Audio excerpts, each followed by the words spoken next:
Welcome back, guys, to the PPL. We are now in what I consider, in my opinion, to be my most favorite set of the day, or something I'm highly anticipating, I should say. I'm super excited for it. I'm fun, but I'm joined here by my man, Kresnik.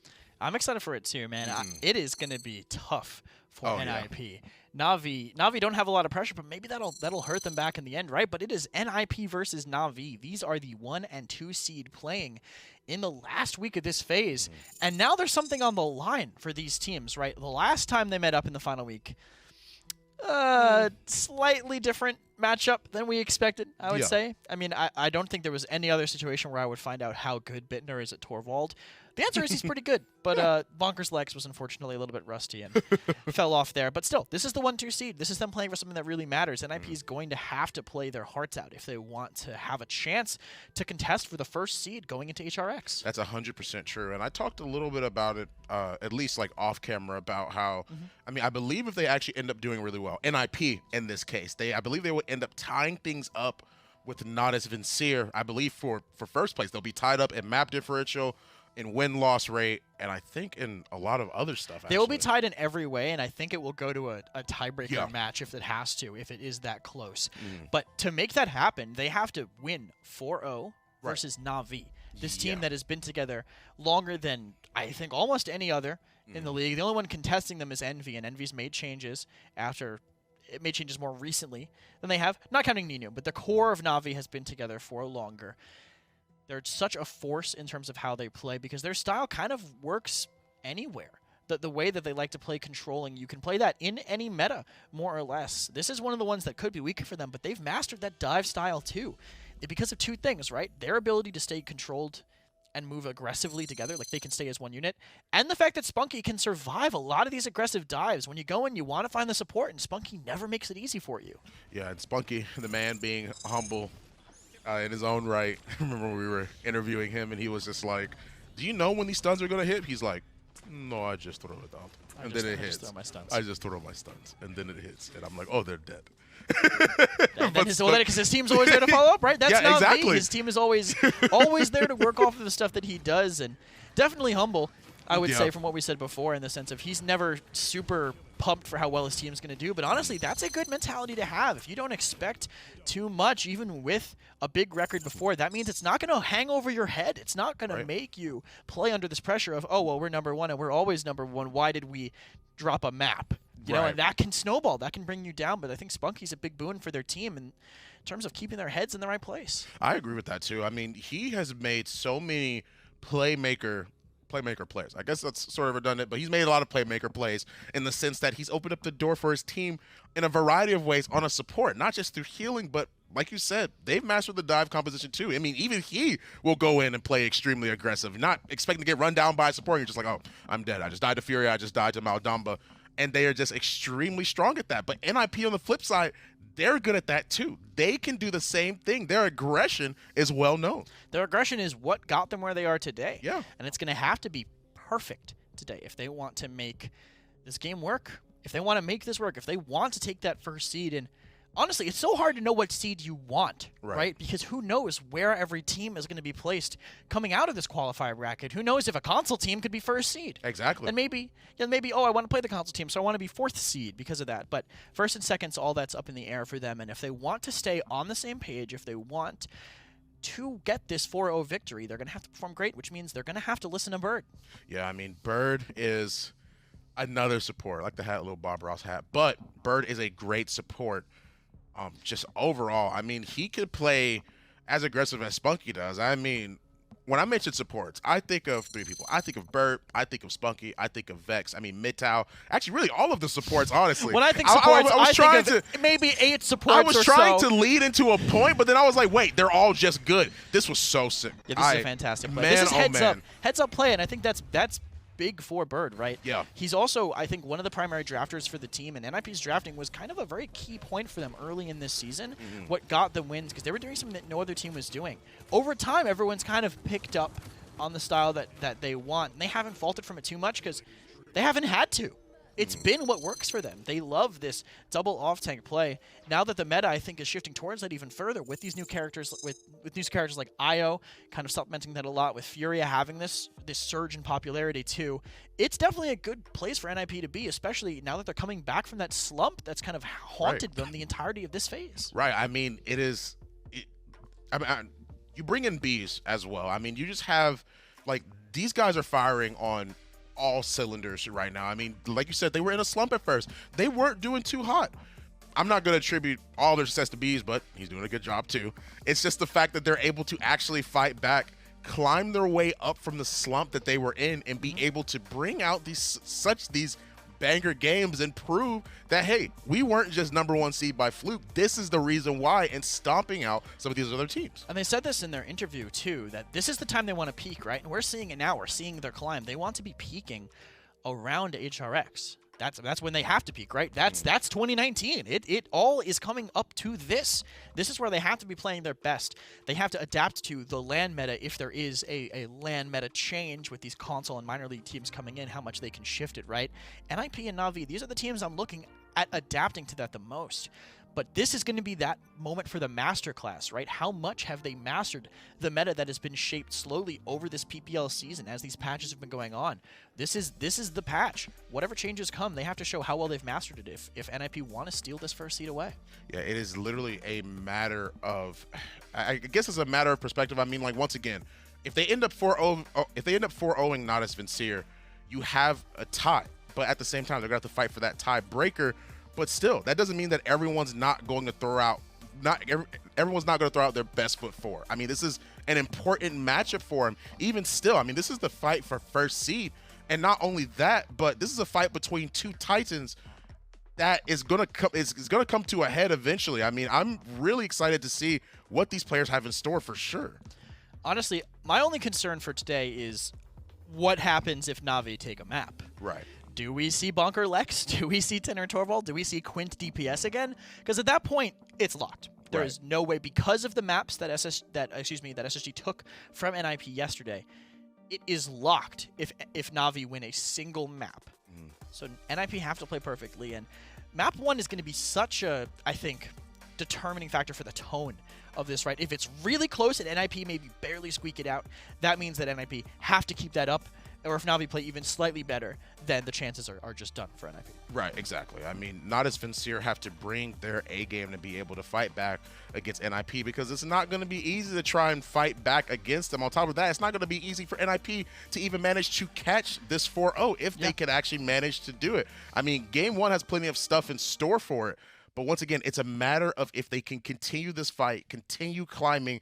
Whoever gets the first game, I mean, they have to hold on to that momentum for the rest of the set. Yeah, and also yesterday when we were talking about it afterwards, I asked a question about hiding strats, like what's important about hiding strats going into HRX, and he said that, oh, look, the top 4 teams are probably stupid if you don't hide strats, but are NIP willing to keep things in the pocket and potentially give away that chance to take the first seed? Or are they going to use a little bit, maybe pull something out, say, oh, we got time, we'll make more, we'll take them from the qualifiers, and use that to try to secure, but we'll only be able to find out once we finally do manage to get into the game. Right, exactly. I mean, we're going to have to see, of course, where we won't be going. That's going to be the map bans in this case, and we're going to see that's going to be Frog Isle and Splitstone Quarry, first 2 bans. We're going to Ascension is going to be the second ban. There you go, Timber Mill and Ascension Peak. And IP sticking to their 2 tried and true map bans, but they are going to be all out of the playing field, so there are plenty of other maps that are still open. 2 very distinct styles of banning too, right? Either you ban the same ones every time and say we just never practice them, or you flex to what the other team says and maybe make your map pool a little weaker. Clearly it's been working for NIP so far, but to start Na'Vi's pick, we're going to the equalizer, the skill test. What a way to start a set that NIP have to win every match on. Jaguar Falls. Yeah, Jaguar Falls, man. I mean, such a close quarters map. We see so many different flexible picks coming out on this map as well. I mean, you get rid of the Willow. Wow, that is not something I expected to see. I like it. I do too, but I understand because Na'Vi are known for bringing out the Moji on this map. Mutu has consistently gone back to this pick, and I like that. I liked NIP being aware of that and making sure they don't have access to that. It does mean that Strix gets through, and maybe NIP are willing to take it, but I don't know if they're going to take it this early. Instead, they're going to go with Barrick Ashe. Barrick, fantastic point tank, almost 60% win rate. Ashe, very good at closing the distance and spamming around corners, which is pretty big. But this Moji getting banned is a huge deal for NIP because Na'Vi now, either we knew that, what was I going to say? They were going to pull out the Moji strat no matter what if it got through, right? Exactly, right. Now NIP, by doing this, yes, they've gotten rid of that Moji strat, but they've also kind of put Na'Vi into this unknown territory. Right. Who knows what Navi's going to play now? They played Moji basically every time we get to this map. Are NIP ready for what Na'Vi have in the back pocket behind the Moji? And I'm glad you phrased that too, because that is a very, very good point.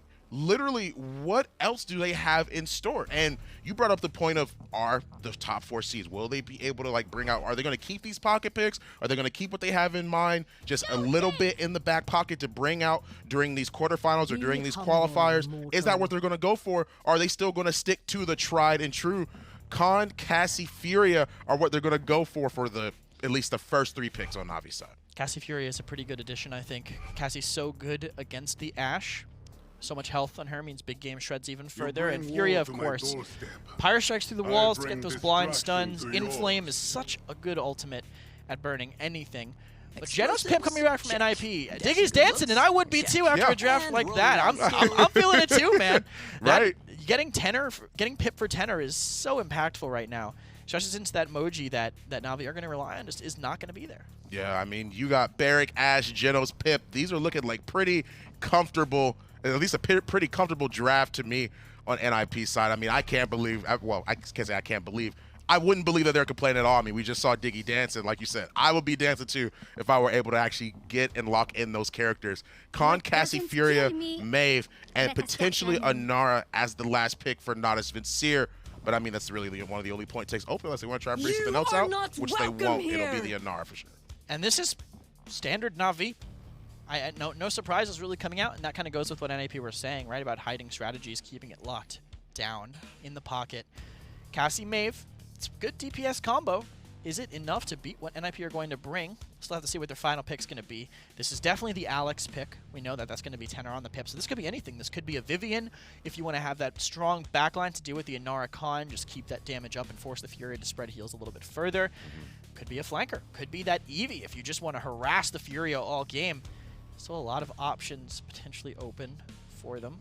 See where they go, and it will be the Vivian. Like to have that backline pressure onto the tanks and again, make the Fury get spread thin. She can only heal one person every couple of seconds. The healing's big, but once Cauterize is online, if everyone's taking all that damage, it's going to be so tough to maintain your team's health bars. Yeah, Vivian is going to be the last pick, just like you were saying, just like it is that we could see up on screen.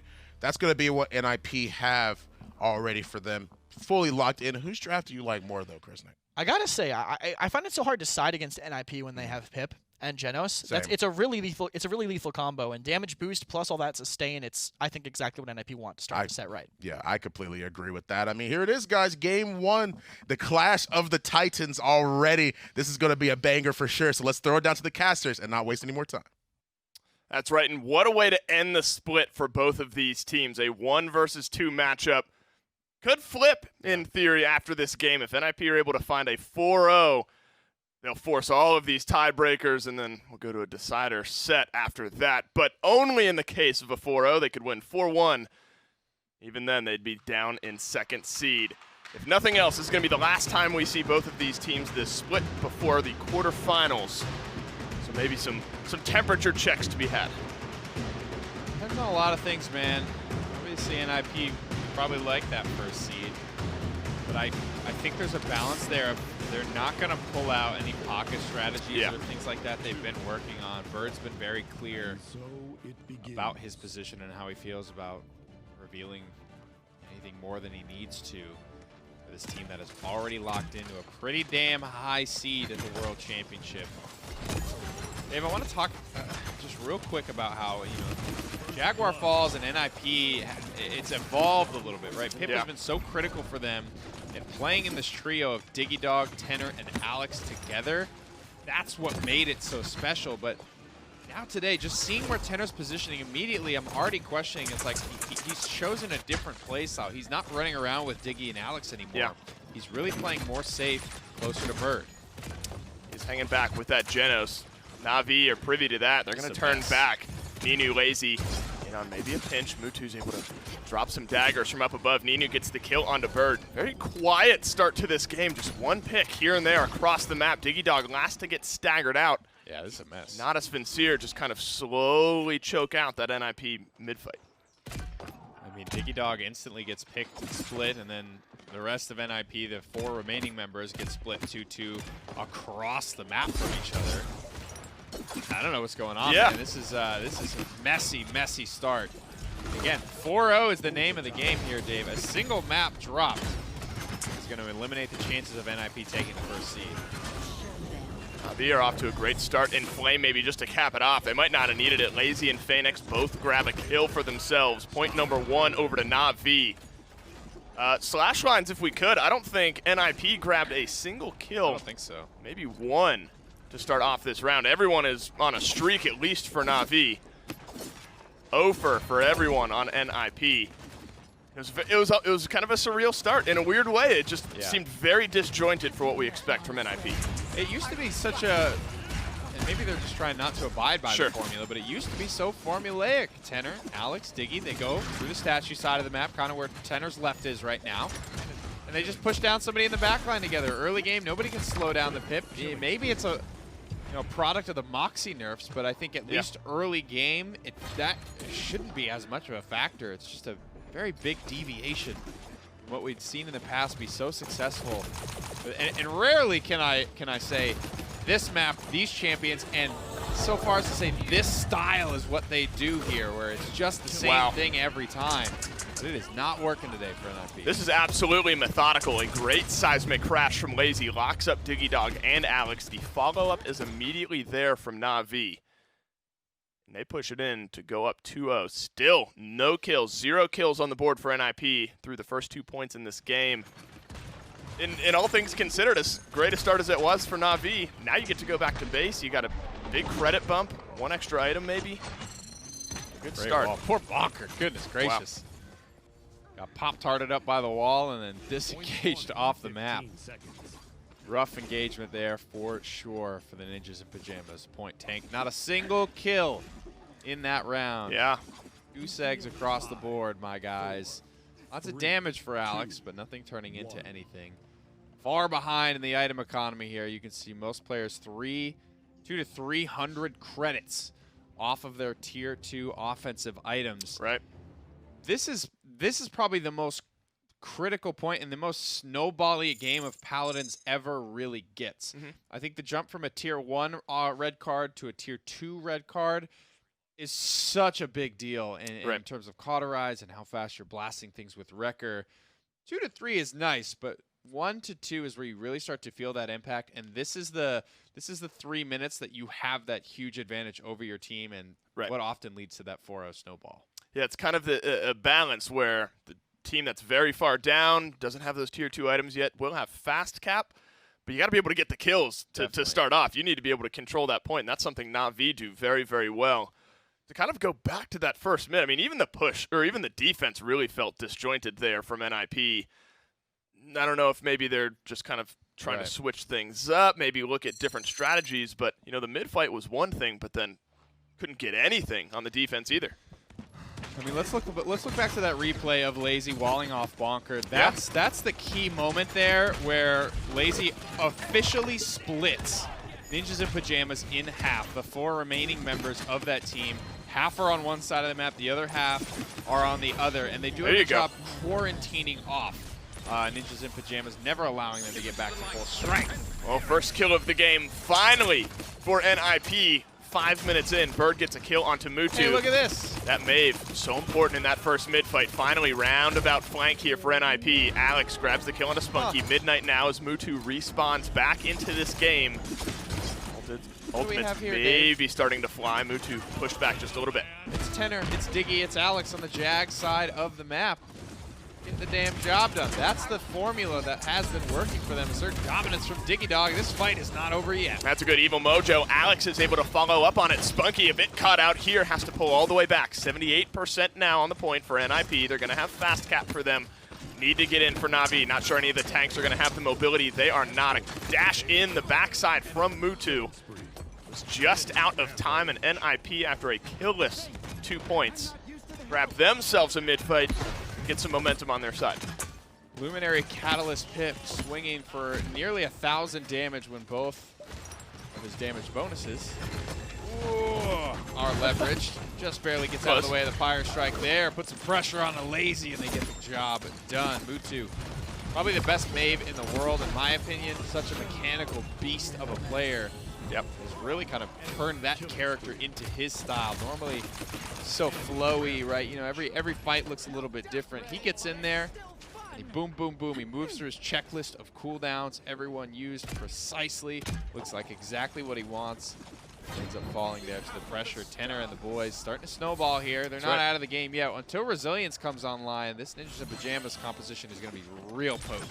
That's right, and Alex is starting to heat up on that Vivian big in their set yesterday. Imagine moving forward even into Worlds in the quarterfinals. That'll be a big pick for them as well. Luminary Vivian. Oh. Yeah, it's kind of scary. It's kind of scary as damage. Lazy's going to lock up a couple with the Seismic Crash. Bittner immediately deletes the Inara. Now just trying to weather the storm is Na'Vi. You need to try to find one trade here. Ninu's able to poke around that corner, get the last shot onto Bittner, and that's a big trade, but the payload Nick still moving forward. Diggy Dog, ever diligent here. Trying to plug away at these shields. Diggy needs to get out. All of his cooldowns have been burned at this point. Doesn't have anything left to give, but Bonker does. He's going to throw down the Dome Shield. He does not want to give up this foothold inside of Navi's base. He's trying to buy some time for the rest of NIP to round this back corner. Alex with one of two Sentinels firing away, charging up the next round. Phoenix with a great spot, not able to get behind the wall as Bonker. Finally he does, but Phoenix is able to find the angle and get the kill onto the Barrack. Bittner teeing off from that overhanging bridge. Evil Mojo, if they really want to force the issue, Mutu needs some help from Ninu. Down to triple-digit health, stays alive with 18 seconds left. I'd wager there's some damage reduction loadout cards that just saved Mutu's life there. The items starting to equalize a little bit. Bonker and Diggy Dog about to reach critical mass. Oh, yeah. That cauterized 3 mark. Diggy Dog is going to be a lot more effective in this team fight. Bird's getting flashbacks to yesterday after that one, man. That's a brilliant flank for Mutu. Just spots the opening, is able to wrap all the way around.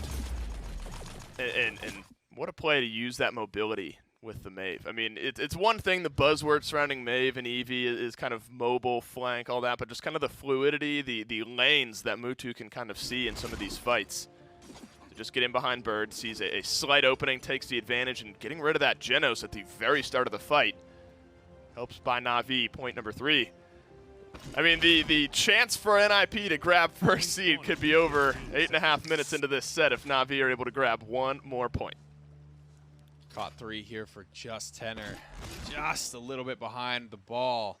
When you look at NIP, Bonker's 20 credits off of Caught 3. Diggy Dog elects to just go into Resilience, man. He can't leave base with almost 900 credits unspent. It's just too much of an advantage not grabbed, and especially as Ash, when you're getting in there, you're mixing it up. You got Commander's grabs and Seismic Crashes to worry about, and Midnights. You want to have something to show for all your money. This is where you need to do it if you're NIP. This is the most important mid-fight yet. 39 in climbing for Na'Vi, and Flame used first. Midnight used as well through time and space. Flies on through from Bird. Does not connect. Overpower, Seismic Crash. Everything getting thrown at the wall. Bittner sees an opening. Dashes his way in there. Doesn't use the Evil Mojo yet, the patience, but now it comes out. Connects onto 2, and Phoenix is the first to go down.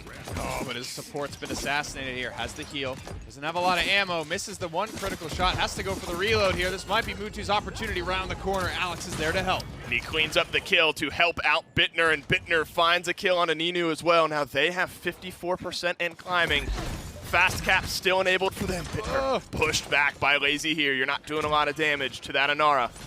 85% for NIP. You're going to have to make a last-ditch grasp at the point if you want. Na'Vi don't. NIP keep the first seed potential alive and could tie the game with a big push here.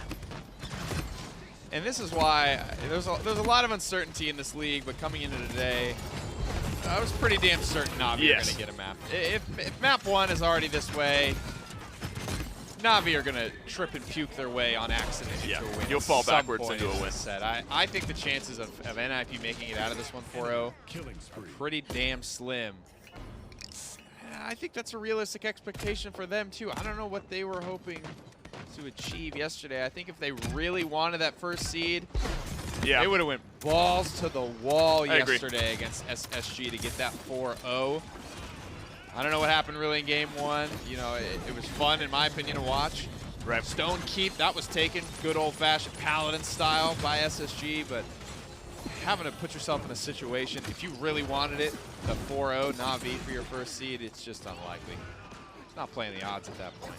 I'm not sure Na'Vi have been 4-0'd in any of their sets in 2019. I would wager that they haven't. They lose, but unless they have Mike playing support, you're not. That's true. They did. You're right. They did. They did get 4-0'd by Kanga in the week when Mike was filling in. So I stand corrected, but I think by and large you're right. The chances still technically on the table, but the odds very, very small.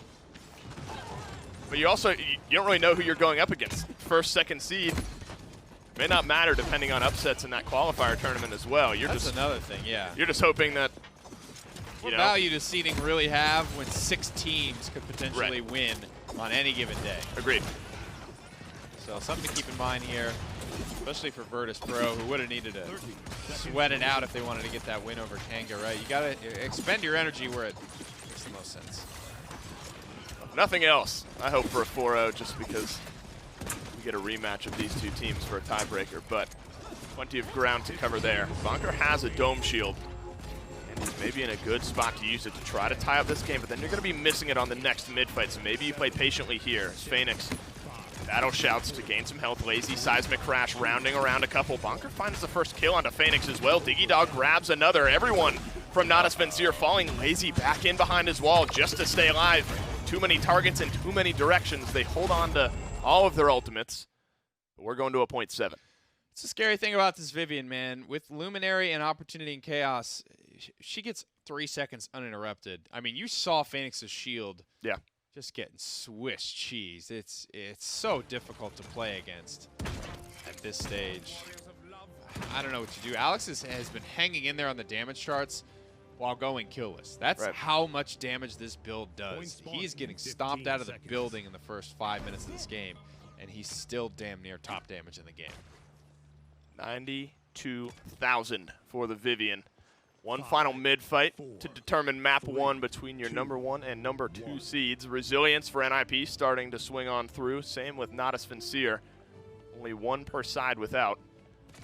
It is Spunky for Na'Vi. Scout used first from Na'Vi. Bonker takes up point duties, trying to go toe-to-toe with Lazy here. Just gonna poke one another. Flame used. Mutu drops down the midnight as well. Now's the time to engage. A low target in Diggy Dog. Spunky finds the kill. Dome Shield dropped down just to buy some time on the point.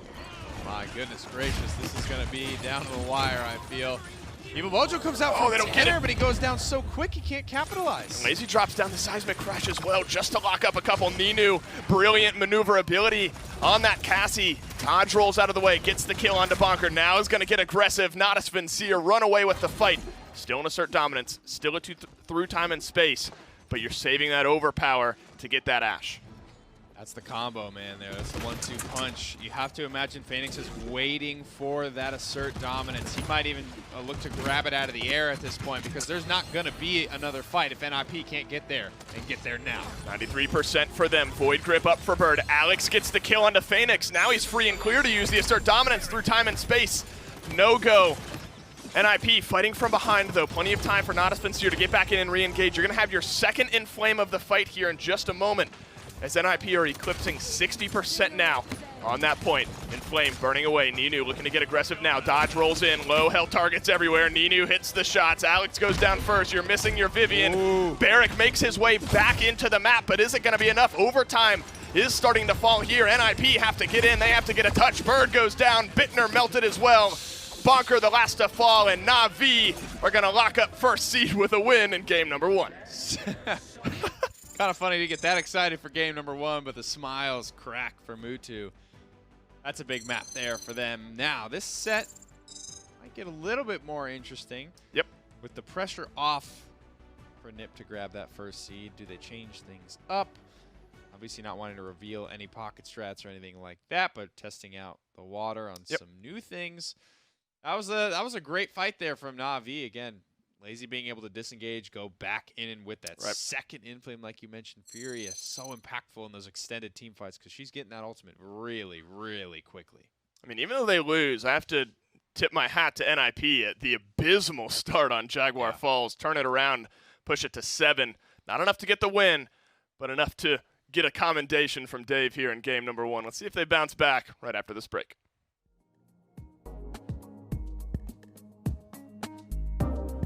Alienware, the official PC provider of the Paladins Premier League.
Well, a very intense, or at least close game on Jaguar Falls. Congratulations to NIP for securing the first seed as well against Na'Vi. Wait, what's up?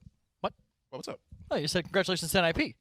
Oh, well, right. Sorry. Congratulations to Na'Vi for securing. Wait, I thought I said congratulations to Na'Vi. Regardless, Na'Vi has secured the first seed. Yes. They're the ones that are going to be staying in first place versus NIP. But that doesn't mean the rest of the set is still over. I mean, NIP have plenty of fight still left in them for sure. We're going to take a look at the post-game stats to get more of the story. Yeah, and I think the way that Na'Vi were playing that game, they played very well around the pip, I felt. And in the rounds where it was good, it was really good, but they were able to escape from Evil Mojos. They were kiting away from his dives, and that's kind of what you have to do against Tenor's pip. It was close, even after that very, very dominant first round by Na'Vi. But across the board, they played very, very well, and that's what they have to do if they wanted to stop NIP's potential surge to take that seed from them. Yeah, I agree. 6-10, 3-12 for NIP. I mean, it was a rough game for sure, but I mean, Natus Vincere 6-7-16, 10-7-12. Slash line's looking good all around, and Lazy actually providing pretty strong point presence and potential throughout the set. Actually, yeah, even though the KDs weren't there, that's not what you really want from an Inara. Lazy was just all over them, I felt, throughout this game in terms of staying alive, staying on point when he has to. That objective pressure, I think, was what won them some of these mids, and being able to be there for the retake and the collapses at the end. Size of crashes were pretty good too, I think, in terms of CCing the whole team and letting everyone clean up. All these fights were ended with everybody getting one kill, I felt like. right. Like, the highlight play was the whole team just single-handedly, everyone finishing off a different kill. Still, though, Lazy's point pressure was fantastic, exactly what Na'Vi needed. As always, Lazy has been a very, very strong force for them. Now we're moving into what would be NIP's map. It's not loser's pick, but that was Na'Vi's pick. Right. They won that. So NIP, I wonder what they're going to pick. I mean, now at this point, it's just for pride, just for let's have an even head-to-head at the end of the season between us if they want to feel, I guess, dominant or a little better about how their phase went. Right, exactly. I mean, they've brought up some interesting picks as well. I mean, in terms of team composition. So, of course, they have their chances to actually try and maneuver that or manipulate it around to something that could potentially get them a win. I mean, we've seen them on Buck multiple times before. I mean, we've seen plenty of teams on Buck as well. I mean, they have the power and the potential, but once again, it's just pretty much playing for pride at this point. But still, I have no guarantee that I have no doubt it's going to be a good set still. We know these teams are super close. The thing is, I think they're going to be trying to hide strategies. So I wouldn't expect any crazy out of the box picks.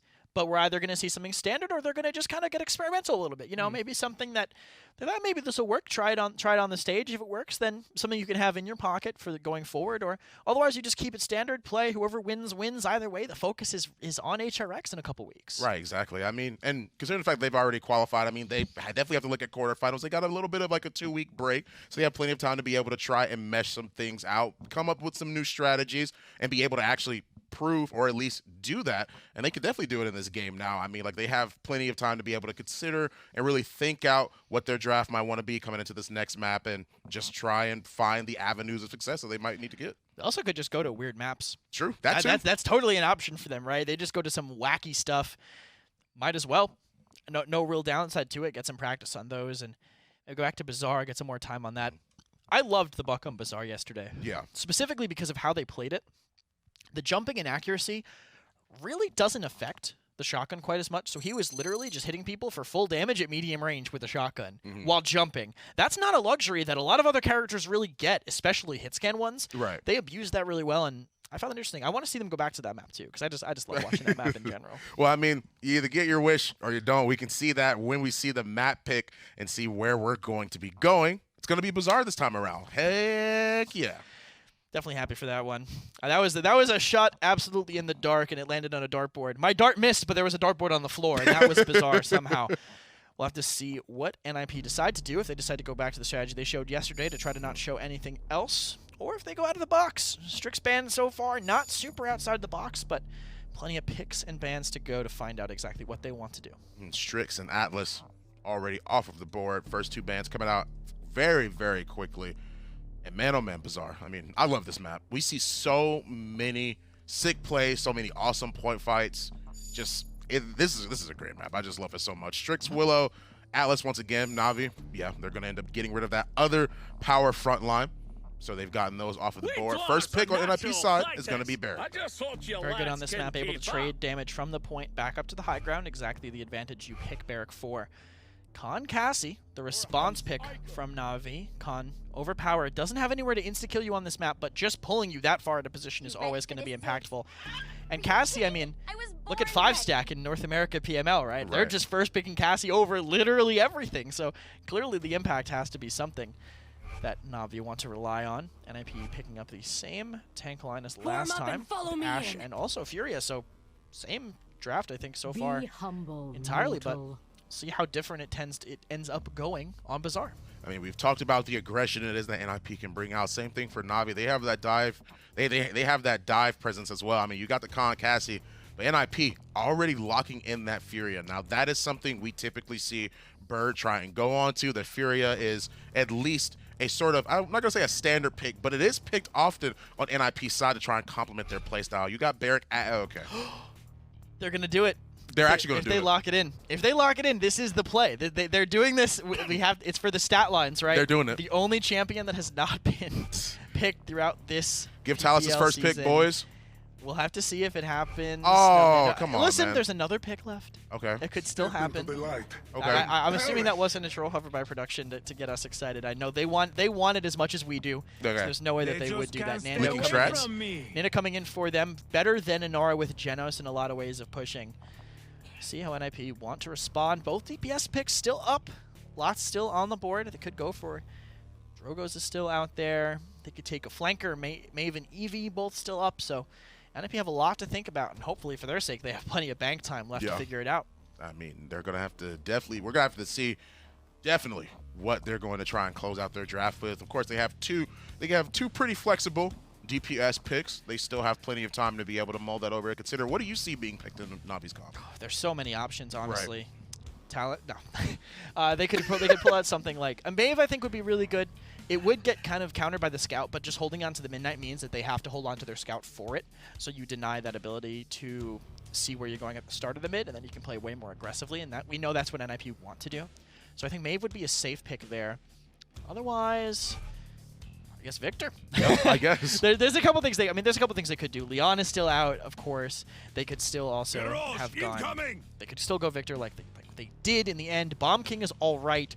Buck, as we know, played to great effect by them on this map yesterday, but Victor does make sense. Very good on this map, and Maeve again, so they can be aggressive. Just having that denies Scout early in the fight. Yeah, I mean, once again, you've got the Victor, you've got the Maeve, and it's a matter of what Na'Vi want to finish out with their own draft. What are they going to try to go for? It's going to be the Eevee is what they're hovering. Talus a little bit of a tease, but we're going to have an actual flank in this case. It's going to be Eevee locked in last for Na'Vi. Eevee's pretty solid against Victor. Once you can get in close, getting that Ice Storm on top of him so he can't sprint away. I mean, a Victor under pressure, what does he do? He sprints for 80% of the game. Right. So once you deny that mobility, it's a good way for them to punish him out. For NIP's sake, I think they want to turn this around and win quick. You know, maybe Bird has some laundry set up back at the hotel that he needs to get rid of. But maybe he does. Maybe. Maybe he does. I mean, NIP, whose draft do you like more coming into the second game, though? I got to say NIP just because I don't really like Fernando a lot of the time here. I feel like it's just too weak. Yeah. I mean, well, we're going to have to see if that's actually going to be the case since Na'Vi were able to get their first game. Let's see if they can get their second. Na'Vi roll their way to a Game 1 win, not without a little bit of pushback from NIP. But bizarre it is. This early in the set, Nick, I don't know if this might be the earliest in a set I've ever seen Bizarre. Normally falls to that kind of 5, 6, 7 range, but map 2, and it's what we got. It's a very interesting look, especially this early on. I think NIP have really been stretching their map pool, whether it's to throw teams off their scent as to what are their strong maps, what are they trying to do, or maybe it is trying to nail down a couple more to have confidence in going into the World Championship. Obviously, it's been good practice playing best of sevens all year long. It's really forced a lot of other maps to come into the rotation, and if you want to win sets, you got to be good at said maps. I think that's part of the evolution of Ice Mines we've seen this year. Got a lot of great maps added. Bizarre, super, super fun to watch on, but still being largely figured out. I agree. I think if nothing else, now that the 1 versus 2 seed conversation is officially locked up, you just need to practice in a live LAN environment, maybe some different maps in a competitive atmosphere. Not that scrims aren't, but you get the idea. Bizarre off to a roaring start for Natus Vincere, up to 45%. Ninu adds another. And zone is on from Natus Vincere, and just 3 picks in, and that's all they need. Good staggers as well on a Bonker who's just now respawning at 84 and climbing on the objective for Na'Vi. Ash, one of the better tanks to get that touch. Bird finds an opening frag onto Lazy. Alex gets in there to get the touch. It might cost him his life, and it eventually does. Bonker was able to finish the kill onto Spunky. That was huge. And Bittner, nobody identified him. Or they did, but just didn't have anything to say about it. So now NIP back in a position where they can gain control of this mid, but Ninu around the back. Soar is going to have NIP at least aware that there is an Eevee in behind them. Starting to duel just a little bit back in that back line as the rest of the team starts to move forward. Ice Storm is used way in the back line against that Maeve. Bittner drops out the barrage. Bird has to turn around and try to help out Mutu, or excuse me, his Maeve, but just not in time. 84% now as Ninu soars on through a couple shots into Bird, into the ice block to keep him alive. 3 members waiting for Ninu to get out. No cooldowns to stay alive. On the opposite side of this fight, Mutu's now getting aggressive. Great fight here on a Diggy Dog. Can they finish a kill, though? I mean, frankly, Ninu had 3 people looking at him. That's so much time for the rest of Na'Vi to get in there and to do something, kill somebody else in a potential, 4v2. This is a big immortal from Lazy. Time's out, and so do the health bars. A steamroll of a fight from NIP. They retake, and they get point number 1. Incredible comeback there from Ninjas in Pyjamas. I did not see a way out of that one. I mean, Alex goes in there for the ceremonial suicidal touch onto the objective just to start overtime, and 99 times out of 100 that goes exactly the way you would expect it. You get in there, you get your overtime, die for it, and then the enemy team gets it anyway. But not this time. Ninjas in Pyjamas managed to weasel their way back in onto the objective. Good use of their ultimates as well. They got the first wave up, managed to get some value for it, and Na'Vi let it slip. Spunky did connect on that through time and space. Moving quickly now is this payload for NIP. Traditionally a slower push here on Bizarre, but nice this Bird. time good stun from Bird. Locks up Ninu. Sets up a kill for his team to maybe keep things in the balance here. Natus Vincere look to defend. Made it's kind of a ring around the rosy here. NIP are really more where Na'Vi should be. Trying to figure out the positioning. Yeah, exactly. Remember, NIP are on the offense here. Na'Vi somehow got behind them, and it has not panned out for them. In and out is Alex on the Mave. Really solid on it today. Again, it was all because of Alex that this was even possible. Some ultimates. They want to expend some to grab that 2-0 lead. Stun in on Ninu. Another one connects on the end of the ice block. Bonker grabs that kill. Now Phoenix juggling damage between left and right. Bonker with the double, Bird with the single. And NIP roll their way to 2 points. Javi looked like they had it locked in, man. And then for this to just backslide so quickly to a 2-0 lead for Ninjas in Pyjamas. Pretty wild stuff here, if you ask me. 5-2 start for freaking Alex, and the rest of the team ain't half bad either. 4-0, 4-1, 4-1 for Bird, Bittner, and Bonker, respectively. Great first round for Bird as well, hitting a lot of huge pyre strikes and fragging, being his own peel and his own setup, his own follow-through. 13 streak for the healer of Ninjas in Pyjamas. 5, 4, 3, Coming up on Lazy and 2, Phoenix in damage as well. The front line for Na'Vi struggling at 0 and 7. Yep. Both of them just passing up 20K on the damage charts. There's a lot of questions surrounding this Fernando. I mean, you stick him in that point, and everyone else, the big potent damage dealers from NIP, are just going to be shooting down on you. Raj drops down and flame for NIP. Bittner's going to be able to pour in so much damage from that high ground. Bonker gets the kill instead as Alex continues to get aggressive. Drops back down into the battle shout. Was Khan, excuse me. Ninu gets another kill, traded out by Bonker as Diggy Dog shoulder bashes it. And it looks like it's even trades back and forth, but it's NIP on the objective basically the whole time. Lazy gets focused out extremely quickly. I don't know how that happened, but everybody seemed like they had an angle on him, and Fernando just fell apart. Like dust in the wind, baby. 78% for the Ninjas. Comeback mechanics enabled for Na'Vi, but they just don't have the manpower. Bonker's really starting to heat up on this barrack as well. Still with the dome shield, maybe just to confirm this point. Overpower from Phoenix from across the map. He gets his target, but he's not able to get the kill. Bittner survives through that one. Immortal just to buy some time in this fight, but the moment that time's out, Lazy's going to be on his own. Ninu, maybe the last saving grace for this mid-fight for Na'Vi.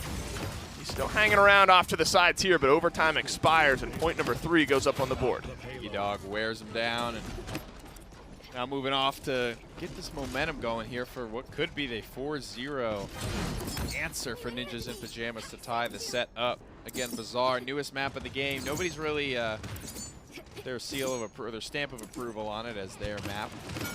NIP have really been stretching and kind of flexing around the map draft. For what reason is unclear, but it's an investment. Hopefully that will pay off towards the World Championship. Clearly paying off here on Bazaar. Yep, Na'Vi look a little bit out of sorts. If I'm Na'Vi, I'm probably not expecting this map to come up at all. I mean, not this early. Not this early, at least, right? So maybe catches them off guard just a little bit. The front line's getting it done. Kill somebody. For NIP. Finally, some red kills in that kill feed, but Diggy Dog still contesting that payload. Mutu caught out. Again. I mean, there's a couple Cassie kills and an Eevee somewhere in there, but these front lines for NIP are controlling this game.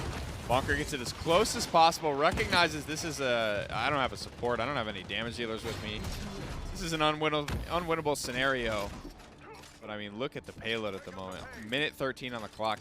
Nip get it right on the finish line. They just have to push it over the cusp.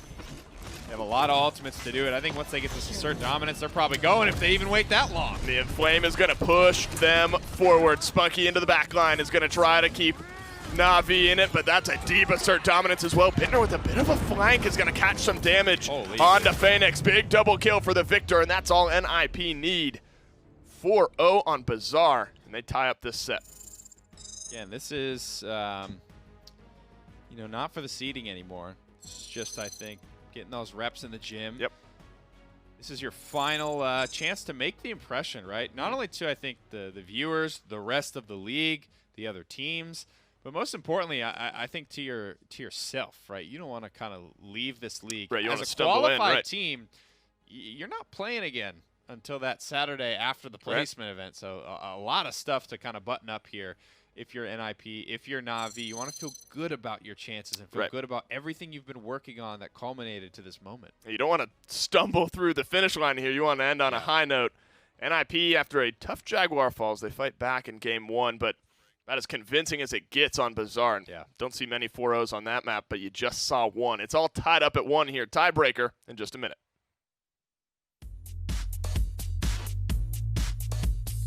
The Paladins Premier League is brought to you by Evil Mojo, developers of Paladins.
Welcome back, guys. NIP catching a win for themselves on Bazaar. An absolutely amazing map and an actually quick game. I mean, NIP were able not only to, I can't really say clutch it out, but they were able to actually put a lot of pressure on the Natus Vincere, contrary to what we saw in the game previously. Yeah, they never really had an answer. Honestly, I felt like that Nando kind of got bullied. I get why it works with the Genos, of course, having more unique self-sustain, formidable, the shield, things that Inara will kind of lack, that she needs a pocket healer to make strong, but you got to be kind of a little bit higher pressure to make it work, and I don't even know if the backline of NIP was even vulnerable to that kind of walk-in pressure. They Tenor sprints away, Alex dashes away. The aggression that Na'Vi wanted to maybe use just couldn't be there. Yeah, I mean, bonker, dude. I mean, 67,000, actually top damaging in the entire game. That's just a little bit of that Barrack flare, along with the Inflame. I mean, the healing was good, too. Bird taking it over Spunky overall, but 6-3-14, 6-1-13, 8-1-16. I mean, these slash lines, dude, are just overall good. I mean, even 16 assists on Bittner, too. Yeah, and look at the tanks on NIP, though. Yeah. Both of them only dying once. 2 less times than Bird, actually. But Bonker specifically, I've actually kind of critiqued him for his point tank play. I think in comparison to his off-tank play, I think his point tank play has been inconsistent compared to his Khan, his Ashe. But looking at his Barrack here, it was phenomenal. I mean, that's a 16 KDA. That's much higher than we're used to seeing. Yeah. Fantastic performance by him, tied for top frags in the game. Very, very tough to deal with Barrack when your team's already being pressured from all the other sides, but Barrack's still got to be playing well, and can't say Bonker wasn't.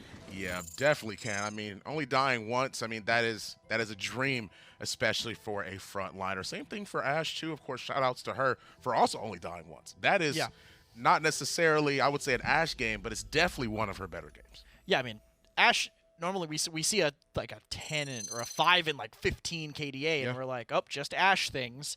And then Diggy goes 6-1. That's not just Ashe things. That's Diggy things playing fantastic on that Ashe. Right. I mean, we have to see where they're going to take us for at least map 3. Natus Vincere. This is their map pick, and it's going to be Stonekeep. Stonekeep, interesting pivot away from, well, obviously you don't want to do anything flat and open like Bazaar. It kind of seems to be a theme in what the maps Na'Vi don't really like are the more open ones, because I feel like the control style is a lot harder there. So many more angles that you have to maintain. Playing slow sometimes just can't work, so Na'Vi prefer these maps that have rooms, choke points, areas you can hold back and lock down, and Na'Vi said, all right, Bonker, not again. Yeah. No. Yeah, we see your one game raise in terms of a win. I'll raise you had one ban. good game. I will ban your Barrack. Yeah. I'll give you that one game respect ban. Yeah, we'll raise you one Barrack ban. How about that, NIP? Strix is the response for NIP in their ban phase. So we're going to see what Na'Vi are going to try to get rid of. They actually get rid of the Makoa. Which means Atlas is coming on the other side for sure. They definitely don't want to let Na'Vi have that. Definitely the smarter ban, I think, on the first pick. Because if you let both through, then NIP will be on the better end of it. Maybe NIP have an answer to Atlas, though. So it's possible they just don't ban the Atlas, ban something else, and then maybe, what could be the ban here? Maybe you ban a flanker. No, because I think you'd want to take the point tank. You could end up with like a Nara Victor or something, have that really hard counter to that Atlas. Maybe ban Cassie, get a Nara Victor, have the only point tank, have the hard counter to the Atlas, and then see what Na'Vi does from there. Potential, but they're still thinking about this ban, whether they want to do with that Atlas or not. Time will tell if they do. Burning through a lot of bank time, so it hurt them later in the draft, but it's actually Willow instead, so Atlas open NIP. What's their response going to be? Yeah, I mean, well, Na'Vi are going to respond in kind with a very, very fast first pick Atlas. And NIP are going to respond in kind to their draft with the Khan and the potential Anar more than likely going to be locked in for them. And it is going to be. That will be the second and third pick, respectively, overall in this draft. And now Na'Vi have their chance to respond. Na'Vi are now going to be able to get Cassie, though. I don't know if I like banning Cassie over Willow, but I guess if they wanted Anar, then Willow was the ban. Yeah. Cassie could be the option for Na'Vi, and then maybe a flanker of some kind. If no, they probably don't want to take their DPSs now, so more than likely Cassie and their support, because NIP don't have theirs yet. Since it is a sustainy comp, they could take that Fury away from them to get aggressive with the Atlas. They could take away the Ying or the Damba if they want to remove that raw healing potential from the Inara. A lot of options still up on the table for Na'Vi. Yeah, I mean, they're using up some of that bank time, burning it up, and Maeve is who they're going to hover. Along with the Cassie, they're going to lock both DPSs first. Sort of dampen, I believe, well, can't really say dampen the pool of NIP's DPSs, but definitely take away some priority picks for them, for sure. I was actually right. I said Cassie and a flank, and then I was like, maybe not. But no, that's where they end up deciding to go. Never doubt yourself. Midnight's going to be aggressive, and since they have Scout on their side too, that means that the counter, the hard counter, is gone. Inara has the ability to Mother's Grace and clear out the Midnight, but see beyond that. NIP now. Most likely, if I were them, I would take a support in the back line here. You know you want them both, and then that way you can leave your flex DPS position open for Alex to decide what he wants to do. A lot of choices, though, and they went through a lot of their bank time earlier, so not too much time left for them to think about it. Yeah, I mean, and think they will.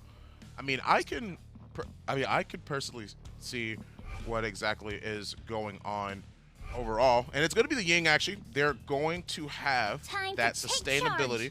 They're going to have the Illusory Rift, which is something that will keep them alive as the fights go on. It'll just continue to evolve, and Eevee's going to be picked as well for NIP. So Eevee's the pick they know for sure that they wanted. Also, having that Ying there, that raw healing potential, is going to be helpful for them. I mentioned that could be one way they wanted to go if raw sustain was what they were aiming for, and it is.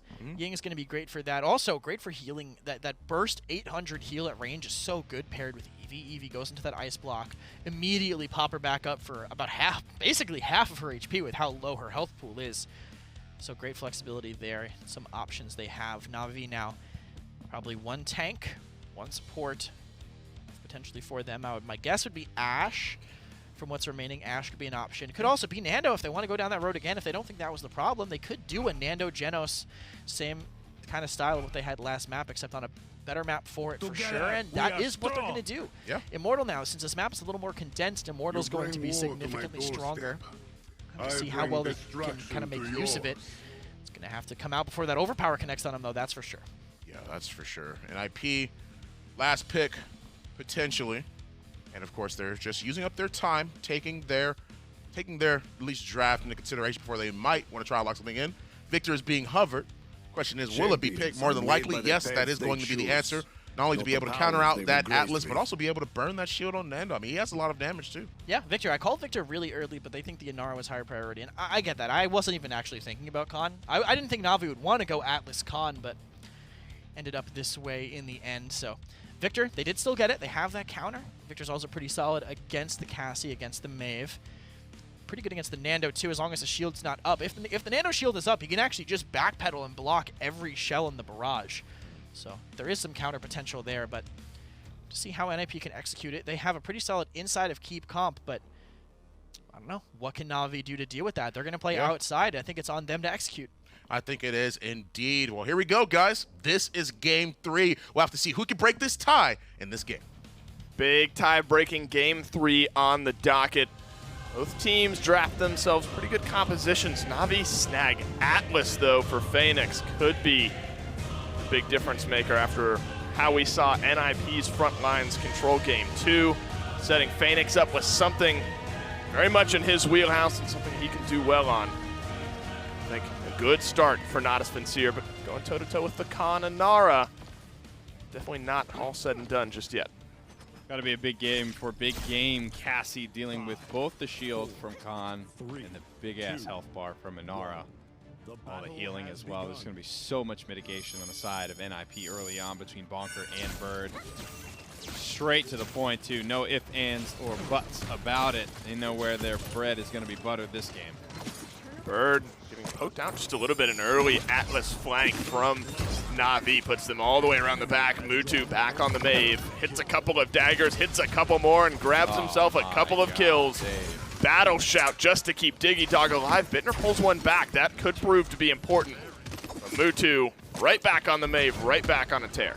Tenor ended up never actually dying there. It's going to equal about 30% on the objective. Levy's probably done and dusted there. She goes down. Alex has got a decent little respawn time to wait out.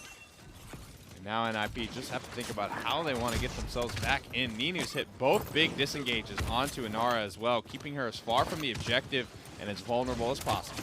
She's going to drop down. That's Bonker. Is going to get a contest, but absolutely melted by the rest of Na'Vi who are looking. Now you're trying to contest the point without an Inara. Doesn't bode well for you. Overtime expires. Once Na'Vi step back on the point after Diggy Dog falls, it's going to be point number 1. And watch out for Phoenix on this Atlas. Already off to a great Come on start. back now. Oh, sit down, boy. One of the best in the league, man. Simply put, one of the best to ever do it. This character is a beast. Phoenix is a beast on it. It is so much fun to watch. After those top 3 picks for Na'Vi, I mean, Mutu is quickly becoming synonymous with Maeve as well. I think Ninu's Cassie is one of his best characters as well. Spunky just has to keep these core 3 win conditions alive, and Lazy just needs to not feed, right? Hold it together on one of the lower tier characters in the composition. And Na'Vi are going to be nigh unstoppable with this. Shades of early Jaguar Falls again here on Stone Keep.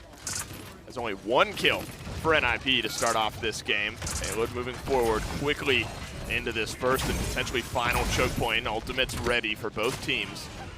They need him. Battle shout back onto cooldown for Diggy Dog, but his shield goes up just to block some damage.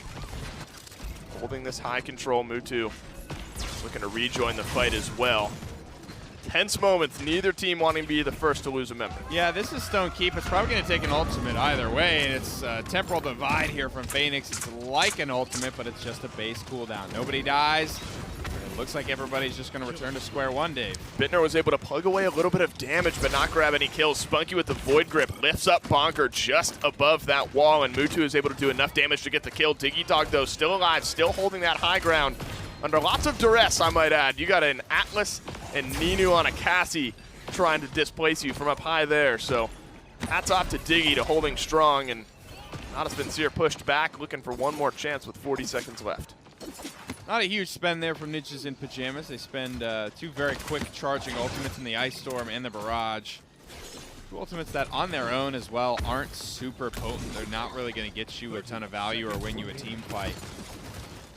Likely using a combination, though. They'd be pretty nasty here. Diggy Dog's doing a good job of holding this high ground, Dave, but this is the first round. This is not going to be the case in the rounds to come. He's going to melt much, much quicker. That's right. It's going to be difficult, just as it is to hit it through time and space, and Spunky realizes that as he comes up empty-handed using that ultimate. Disengage out. Bittner has held down this right-hand flank of the high ground this entire time. Natus Vincere just waves crashing against the NIP wall right now and haven't been able to break it just yet. Maybe some exiles. Not going to use them. Diggy Dog grabs a kill on Mutu. That might be the final nail in this offensive comp in here. Second chance actually keeps Phoenix in it, and he's going to set back Diggy Dog as well, but too many eyes on him, and he goes down. It's just going to be 1, 2, 3, and overtime's going to expire. Hard to uproot a victor for sure in the back line.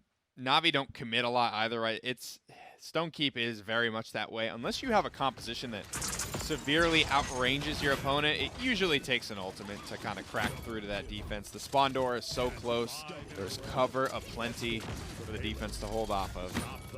Insane start for Phoenix on the Atlas. I think 7-0 at the point of this replay, right as the payload is getting started.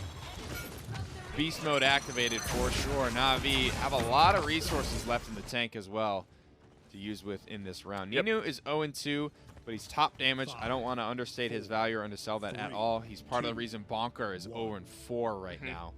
Even through that damage reduction, the Mother's Grace cuts out half of all incoming pain. Right.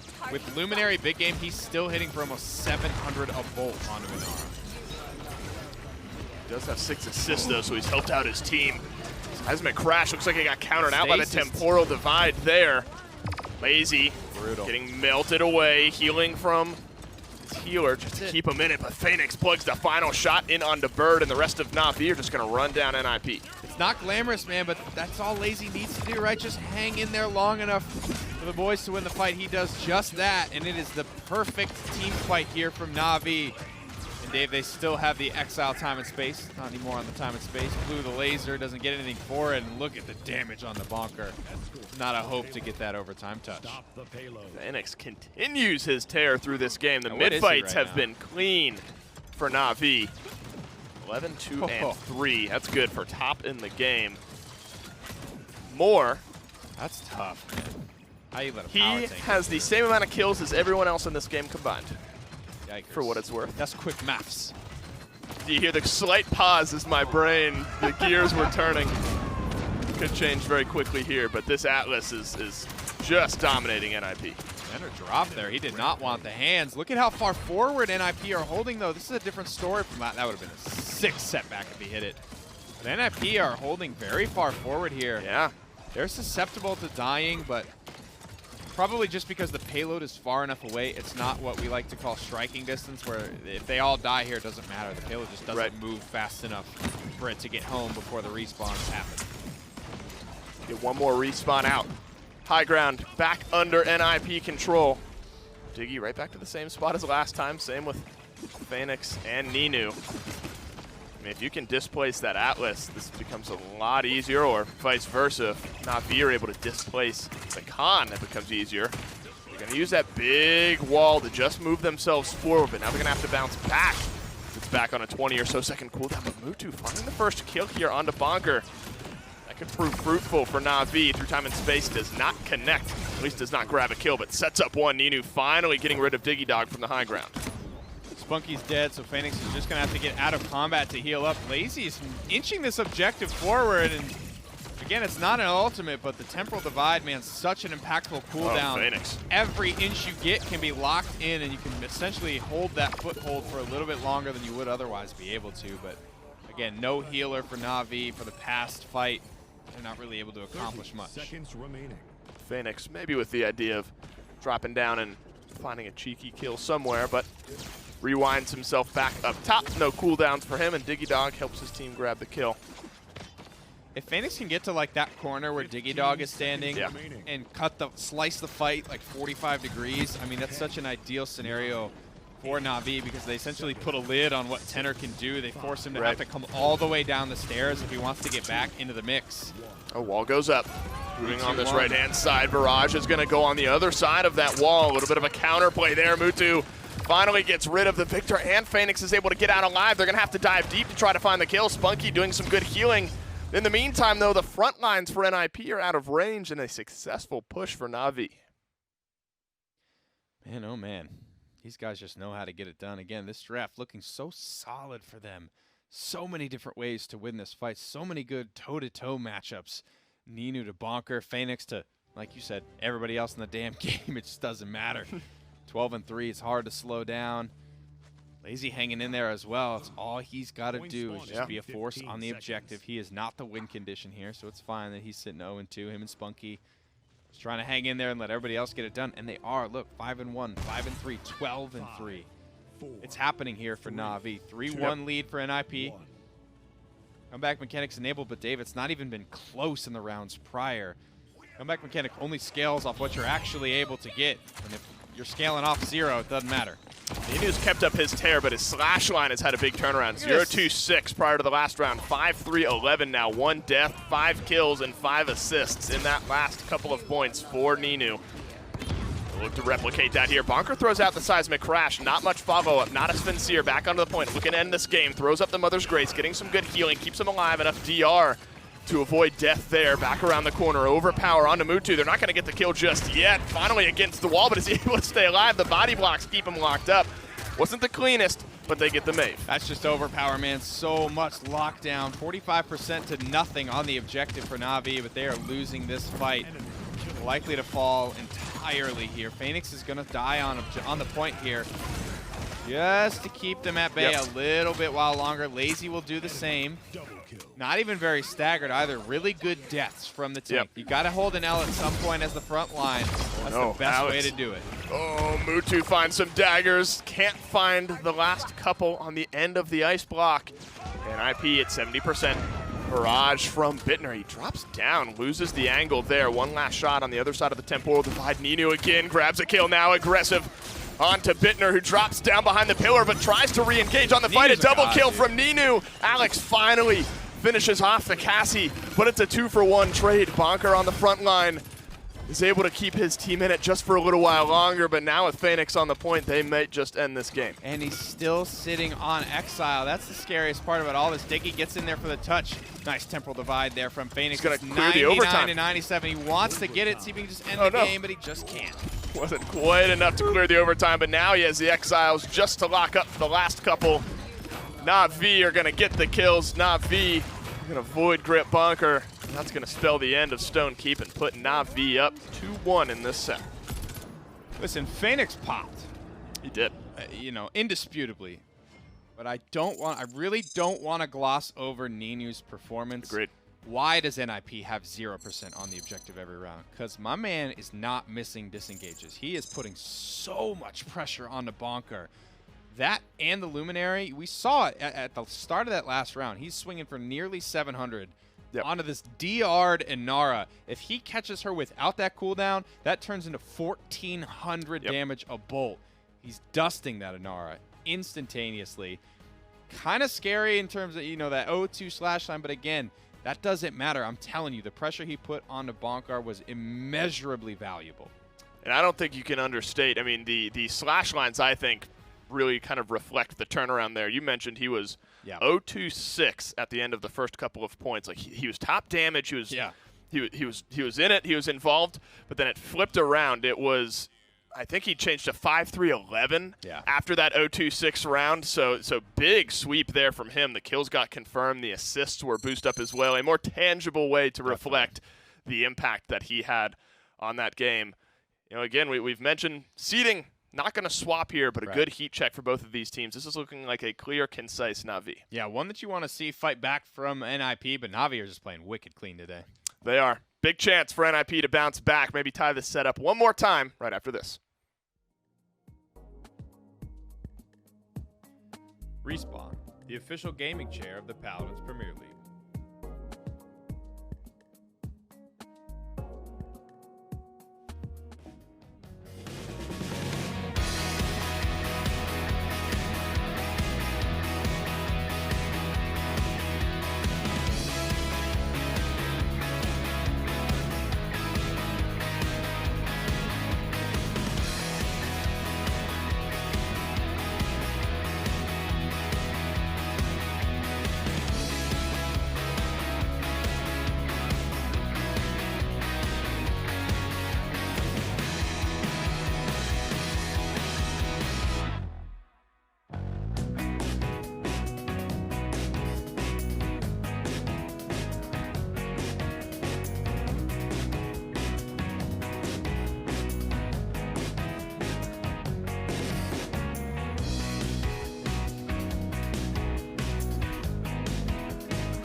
Welcome back, y'all. Nicely done in that game. I'm really, really excited to see how this game is going to play out and how it's going to progress from this point on, especially since Na'Vi were the ones that ended up breaking that tie.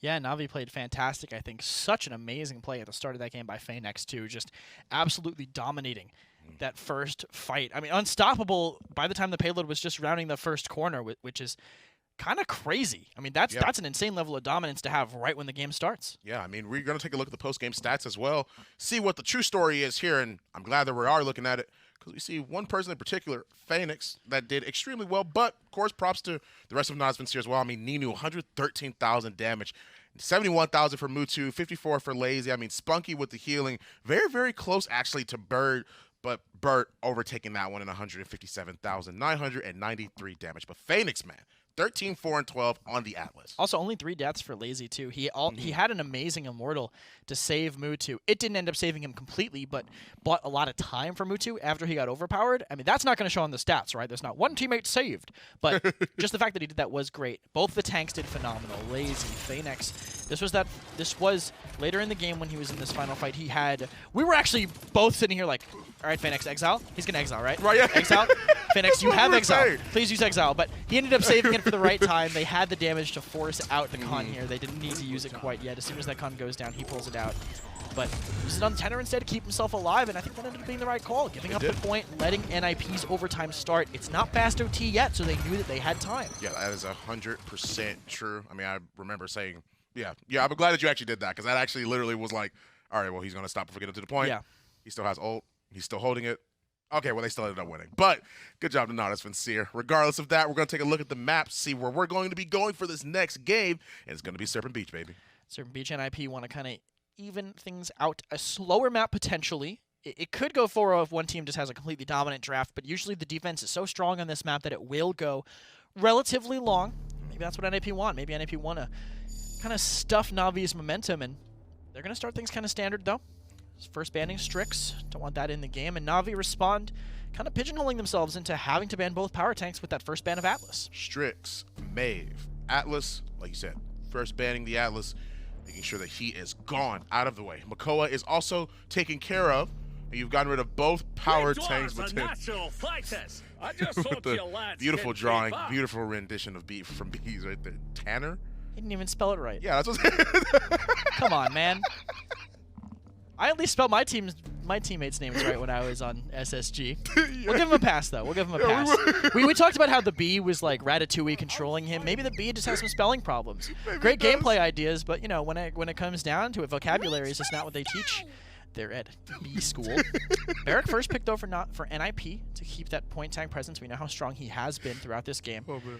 Con Willow responds by Na'Vi. Willow made it through, and Willow is so good on these vertical maps. Yeah. So much high ground potential, and Fae Flight, very difficult to deal with when the skybox is as big as it is on this map. I agree. I mean, Barrick, once again, the first pick on NIP side. They're looking at the Leon. They're looking at somebody else we'll see in a second. It's going to be Ash. And we have the Con, you have the Willow. I agree with that. You have the verticality, you have the potential, you have the power to be able to just pretty much spam point, keep that dead zone out. You can spread out a lot of the damage. And that's really, really important, especially on Willow. I mean, they're probably going to give Ninu the Willow. We've seen him play it multiple times. Every single time you give this man the Willow, it's a problem. Just like that pick right there, ladies and gentlemen. Koga. Wait, yeah, you're calling it a problem, right? Yeah. Okay, just making sure. Yeah. I doubt that's going to be locked in. I mean, it has potential, but maybe as a last pick, as a counter pick. And Nora realistically coming in here in response to the Leon Ash pick from NIP. All standard stuff so far. No verticality, though, coming out from NIP, so we definitely need to see something from them. If anything's coming out, I mean, if any team's going to pick Koga, it should be NIP right now, right? They want to be able to climb to the high ground. Though Koga into Willow is not really a matchup I'm feeling. Not really a matchup that I ever want to take. See how it moves on from there. Now they have a fantastic draft so far, so NIP are going to have to find a fantastic conclusion to it to make it work. Both tanks locked in, so they need a DPS and a support. What's remaining, they could go. They have a great idea, great potential for a Genos composition. This would be a great spot to pick up EV Genos, I think, to close things out for NIP. That's true, yeah. I mean, Genos is would definitely be able to complement their team composition really well. And the EV, too. I mean, being able to apply that pressure on those sides, apply those flanks. There's the Genos. Like you said, can we get an EV, ladies and gentlemen? It's going to be a That works, too. That does work. High ground control, no hit scan up right now for Na'Vi, but Leon and Victor are still available, so potentially still counter-pickable. want to deny some stuff from Na'Vi, possibly, or at least force them to go into that hit scan direction. Definitely locked in for them. We actually don't even know what talent they're going to run on that Drogos. It could be any mix of things. It could be Worm, Fusillade, Combustible. Okay. All possible. And if Na'Vi, if any team was going to pull out the Tyra to counter the Drogos, it's going to be the first team to ever pull out the Tyra to counter the Drogos, Na'Vi. So Tyra is being hovered, more than likely going to be picked in this case. And I'm actually curious. Are they picking, not only are they picking the Tyra to deal with the Drogos, is she going to, what talent do you see? I mean, we've typically seen the Burn monster before. We've seen a lot of different things. Andro! Andy! And he's actually locked in too. The Androxus? Is that you? Androxus is actually the old school counter to Drogos too. In the old days when Andy was meta, you're like, you pick Drogos and then they lock Andy and you're like, oh, we just lose. Like, it really was that good of a counter, so we still have potential to see it. He's going to struggle into that Leon significantly, but if anybody is going to make Androxus work. Holy, it's going to be Mutu. It's going to be Mutu. Yes. Everybody knows that. The chat is literally exploding right now saying Mutu Androxus, so I think even everyone watching knows too. Oh my goodness. The Mutu flick, the creator of it himself. My goodness. Yeah, sorry, I was gonna say something, but I think everybody else wants to see how this game's going. Yeah, oh yeah. I'm not gonna keep you guys any longer. We're gonna go right to the game. You see the laughs and the smiles. Let's get it, guys. You think Mutu is good at Androxus or something, Nick? Bro, he's smirking. Mutu is ready for this game, man. It's gonna be fun. Androxus for Na'Vi. Mike feeling it as he walks by.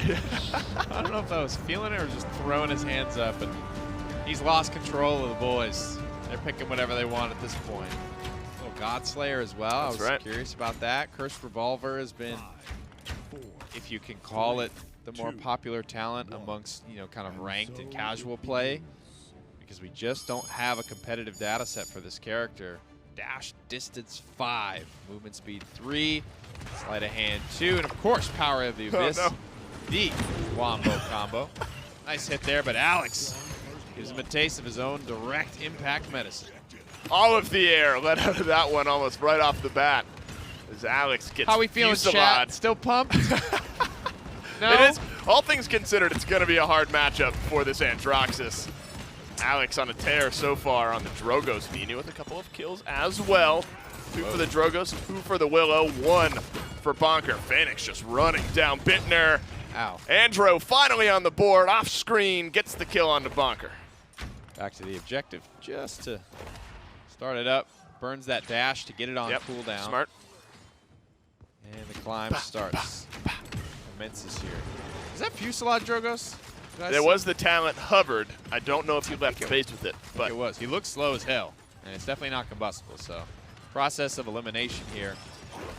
It is a good counter into the Drogos for that reason right there, but Alex could always just hit 2 rockets, and then Alex wins. He's got 8 health right now. Not even close. Calculated by the man 7 himself. more than he needs. A slow burn of a first mid fight here. Just kind of disjointed. Alex. Jumps right back onto Alex immediately back. following the respawn. Godslayer connects. Alex goes down. He continues his tear. Shoulder bash keeps him alive just for a moment. The punch just wide. And they're going to turn around. And or is he? Oh, he yes, missed. finally. Damn it. Na'Vi in the meantime capture point number 1. And lots of eyes on that Androxus way in the base of NIP. Sat Alex down 2 quick times. I think Alex is a pretty resilient guy, so hopefully not going to get tilted here.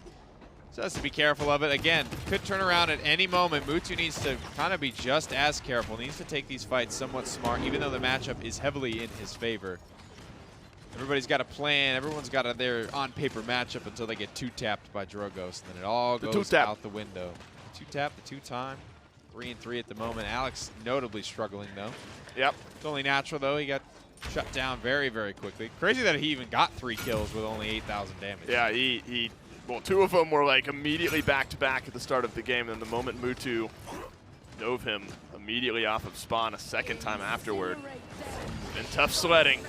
Flame now going to get aggressive. Seismic crash down, locks up Diggy Dog. Mutu, easiest plug shots of his life. Easy double kill with the big reversal. Bro.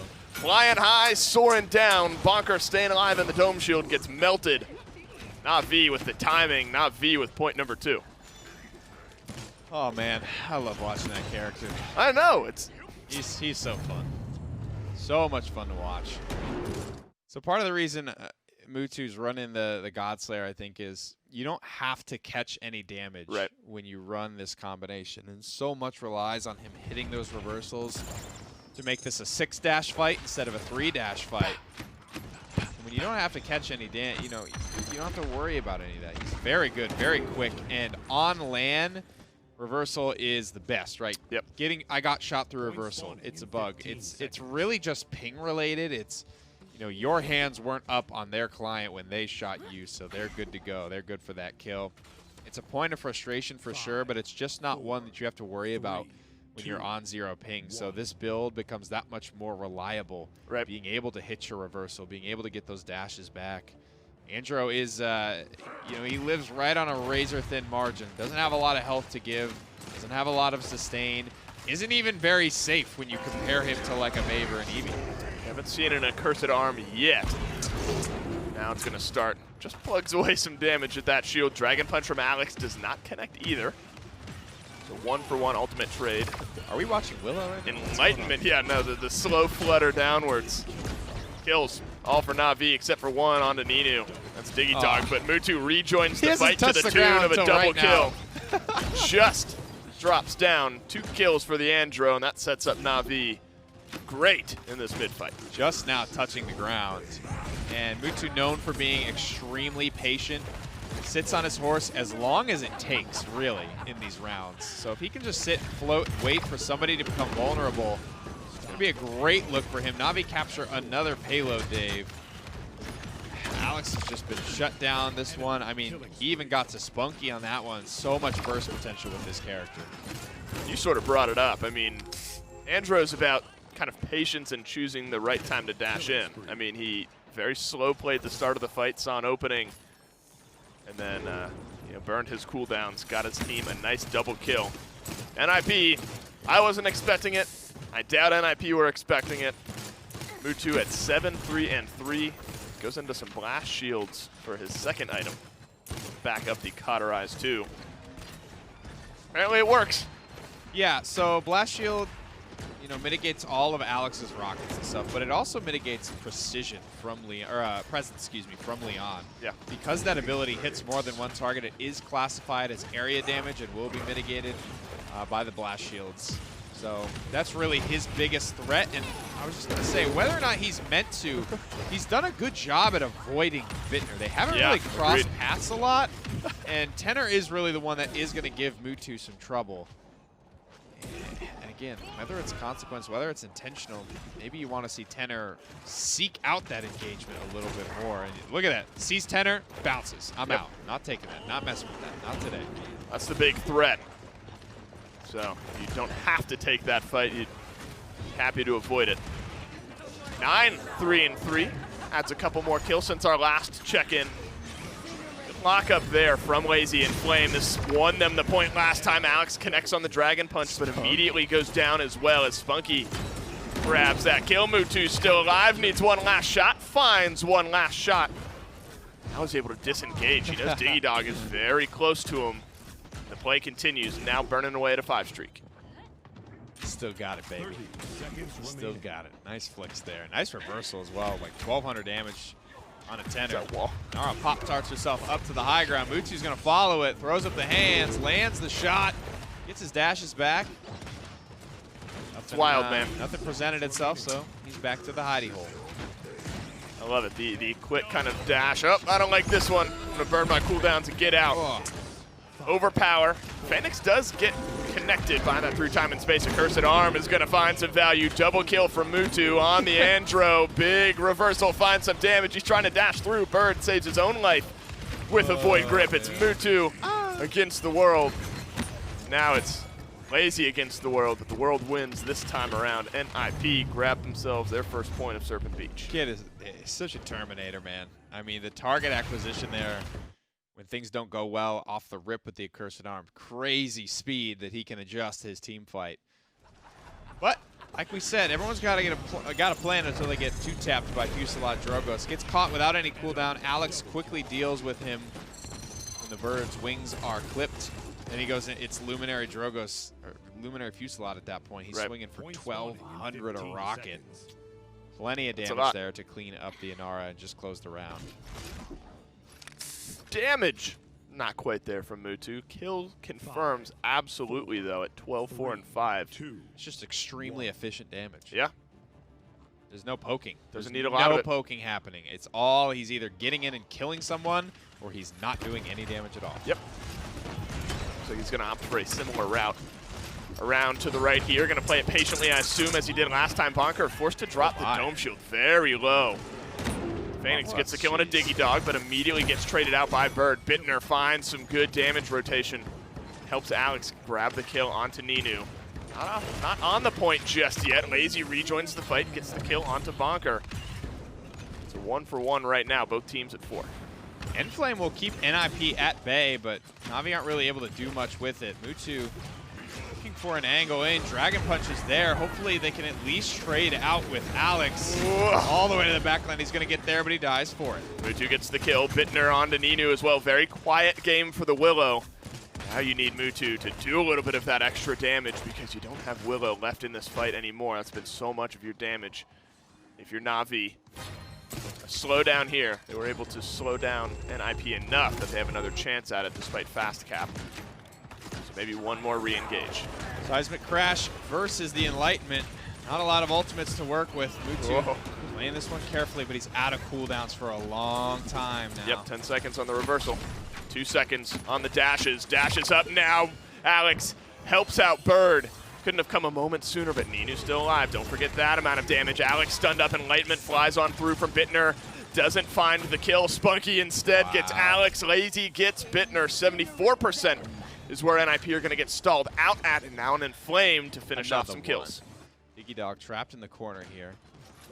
And there's an Enflame happening, right? These are dangerous players from Na'Vi. Give them 30% damage and movement speed. And look at the distance on the kill from Mutu to Bird. That's a big old Andro snipe. A cursed arm finds some damage. Mutu cancels it very well. Alex, the last shot, 87 health. Come on.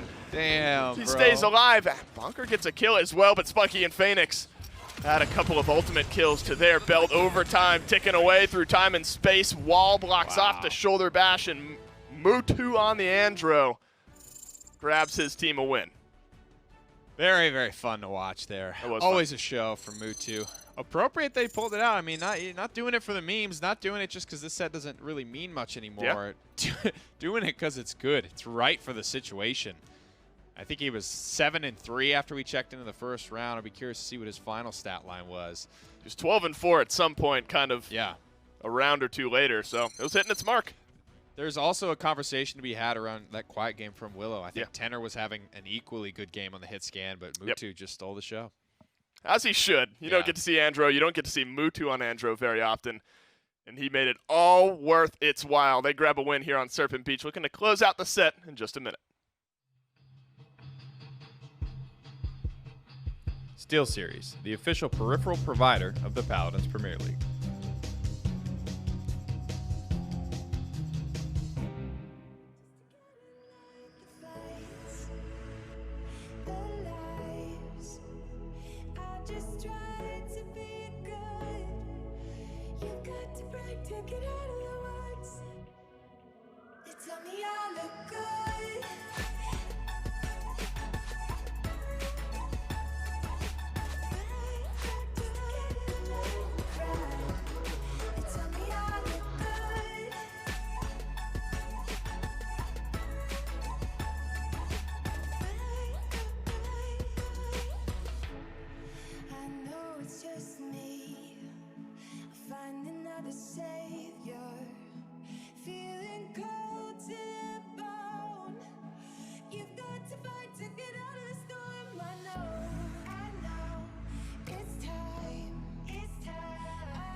We did it, guys. I mean, I would have a party hat on, but because we're celebrating the fact that Andro was actually picked, and not only that, they won with the Androxus. Natus Vincere. Very, very well done from them. 3-1 on NIP side. I mean, I am just so happy that we saw an Androxus. I would have a party hat on right now too, but I think Hindu destroyed the last one in the office. Yeah, a few he weeks actually, ago. yeah. He actually straight up crushed it. But Yeah, he hates party hats. still, fantastic play from Na'Vi. I feel that Andy did exactly what it had to do. They originally thinking about the Tyra. I mean, that was Na'Vi's kind of ace in the hole against Rogos in the past, but it's vertical. It's a vertical map. Yeah. They need something like that for certain beach, and Mutu did exactly that.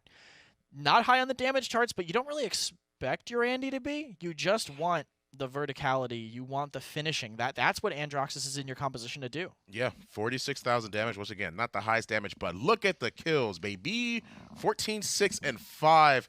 Androxus, I mean, Mutu, he was able to put on so much pressure just throughout the map. I mean, we mentioned the verticality, or at least the vertical mobility that you can have. That's why the Willow was such a good pick, right? You stack Andro on top of that, as odd as it may seem, and he's got some pretty good vertical mobility as well. I mean, even Mutu was bringing it out. We saw him hit the shots, we saw him get the kills, and then we eventually saw Natus Vincere get the win. We also saw a really interesting style where he was just kind of hovering in the back line, Yeah. just waiting to be able to go in, and that's kind of how you have to play Andy these days, the way things are going right now. I'm gonna pull back the curtain a little bit, Okay, break pull it the back. illusion on how the Mutu flick works. Okay, let's do So it. everybody has seen that clip of Mutu in Dark on Jaguar Falls getting those crazy flicks, right? The way that it works is the spectator doesn't show the camera movement during the dash. The camera in spectator remains locked in the direction he starts dashing. So he's actually flicking for the dash and tracking for the shot, not the other way around. Okay. So the way that it works is he dashes, well, then he tracks, and when he wants to dash again, he flicks into the direction he wants to dash next. The flick is more the dash than the shot itself. Okay. But it looks sick. Yeah, It I mean, looks you sick the can't other way complain that around. it does. I mean, No, yeah. it definitely still looks sick. I mean, despite that illusion still being broken, I mean, Yeah. I'm still happy that we were able to see Andy, and he finally got picked. And I mean, well, he got picked yesterday too, but that was in a very different Well, yeah, circumstance. but- This is the first time he's been picked. Second time he's been picked in a legitimate way, and the first time it's brought a team to a win in that Yeah. more legitimate composition. Great by Na'Vi to know exactly when that was needed. I think that kind of harkens back to how long they've been playing, right? All these metas they've been through. They knew, right? They're like, oh, this is just like the Andy pick. Right. No one's picking Andy. But Na'Vi knew, how long have they been playing together? How many metas have they seen where Andy's been prominent or been dumpstered, more or less? Yeah. I mean, on top of that, the trust in between the teammates. I mean, once again, I would not expect anyone to pop off as hard, except for Mutu, if you were to just Yeah. give him an Androxus, right? I mean, once again, the man is crazy. We've seen him bring out the Moji. Now we've seen him bring out the Andy. I mean, there's literally no limit to what Natus Vincere seem to have in their pocket if they're bringing out these picks. I mean, there are plenty more, and they can even still pull out. Yeah, for sure. And I do also want to point out that I mentioned when we were highlighting Bonker about how, like, oh yeah, Bonker on point tanks. Usually I'm a little harsh on him, but this is a good performance. Since then, I think it's kind of been more in that vein, and we've seen, I think, a 3-13 performance from him on Anar before. Low, I think it was a 2-10 that game on the Barrack. And again, that kill death does not really matter too much on a point tank, but when you're the first one going down and the first one getting pressured out in a lot of fights, I think he just needs to work on his timing a lot of the time. When he's getting on and off these objectives, because if he's going down for objective capture and he's the first one to do it, most of the time, that's not the right decision. Right. I think he needs to be a little more careful about his positioning because he's being punished first by Na'Vi. It's so hard to go toe-to-toe with Lazy and come out on top of the objective capture time. Right, exactly. I mean, it's, once again, 3-1, Natus Vincere have the lead. It's a matter of NIP can sort of, I mean, they've been losing pretty consistently so far. I mean, Natus Vincere have had the momentum. Hopefully this map pick will give them a chance at life, or at least a breath of fresh air to be able to try and counteract what Natus Vincere have been doing. And it's actually Shattered Desert. I haven't seen this map in a while, actually. Well, I know what we're going to see on it, and it's going to be 3 tanks. I'm going to tell you that right now if NIP are the ones picking it. It's also not a great map for Na'Vi. It's kind of a larger map, so again, not something that Na'Vi really will tend to like. But Na'Vi, they've won on maps that they're not the best on before. We'll have to see how they draft on it, make it work beyond that. Strix banned first, as we've seen a lot recently. Atlas responds by Na'Vi, so they'll ban Koa. Oh, all right, we're just gonna do the four normie bans immediately, and then we'll see, I guess, where the draft itself will go after that. Yeah, Strix, Willow. I mean, Makoa Atlas, yeah, 4 normie bans, a great way to put it. And then NIP started this off with the Barrack pick. Yeah, which is probably going to go to tenor, most likely. Na'Vi have to pick 2 tanks here, I think. I think picking Khan and Cassie is going to open things up a little bit too much, potentially, for NIP, but we'll see where it does end up going. Cassie is going to be good into triple tank, so it is pretty solid, and Khan, of course, has a lot of places he can throw people off the map here. Very hard to live on the edge of the map. Ash locked in for NIP. Barrack Ash is their standard tank composition, and Ying coming in as well afterwards, adding a lot of sustain. Illusory Rift makes it very easy to push aggressively, cover a lot of distance without taking too much damage. The Barrack, Ash, Ying, you got the sustainability, and if they are going to go triple front line, I mean, they already have it pretty much locked for them. I mean, you've got Dome Shield, you've got Assert Dominance, you've got Illusory Rift, you have 3 ults that can be used either offensively or defensively, and NIP have the flexibility as well to be able to close out the draft pretty strongly. Na'Vi are going to have a good response for him for sure. Khan, Cassie, once again, the first 2 picks for Natus Vincere. Give me that Inara Furia. That's what I'm thinking for how Na'Vi might want to keep this draft going. Furia is really solid on this map. The long distance heal that she has lets her burst people from across, keep that sustain up no matter how aggressive the team wants to get. I think that's a big part of it. Damba also has infinite range on his healing as well, as long as you can hit those long-range shots. Plus, Speed Spirits on a map that's very wide, like Shattered Desert, will make up for the lack of ability that Inara has. Now, what's NIP going to end this with? My guess would be if they do go with their normal strategy here, Ruckus Vivian? Yeah. That's my guess. Could be. From how NIP tend to play Shattered Desert. Well, we'll have to see if that's going to be the case, especially when they've got some time left to consider if that's really one they want to go for, if you are correct, Kresnik. I mean, Natus Vincere, once again, the Khan, the Cassie, the Maldamba, the Inara, NIP weighing their options here. It is the Ruckus, like you were saying, Leon and instead. it's the Leon instead. To probably deal with the flankers potentially, because Na'Vi could still go Street Justice Maeve and have some pretty good execution potential against the roster that NIP are bringing out. It'll burst through Battering Ram. It'll burst through the personal shields of Barrack and Ruckus, really changing the mentality. So Na'Vi want to bypass it. They go the Vivian instead. Pretty solid against triple tank. That's 3 tanks that are kind of relying on their shielding. Na'Vi know how to play Vivian. Last time they brought it down on a very wide map, might have lost them the World Championships, but definitely learned from their mistakes since then. The meta has changed, and I think this is a pretty good draft to face that triple tank with. Cassie Vivian, I mean, yeah, that's already rough. I mean, you have Ruckus's counter right there, and even still, you got a Vivian just free firing. I mean, Na'Vi have a draft to play it back. I'm a fan of theirs for sure. They have to play it. It's execution, though, right? I mean, I've said that a couple times in a row. That's because I don't think there really has been a super hard outdraft all throughout. Right. If there were any standard 2-2 composition I'd want to bring into that, maybe I replaced one of them with a Street Justice Maeve like I was saying, but I think Na'Vi ended up with the best they could against that really good draft from NIP. I do too. I mean, this could be it, guys. Na'Vi, 3-1. This could be the final game for them. Let's see if it is.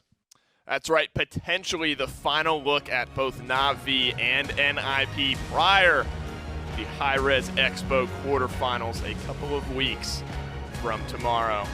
Shattered Desert is where they'll do battle.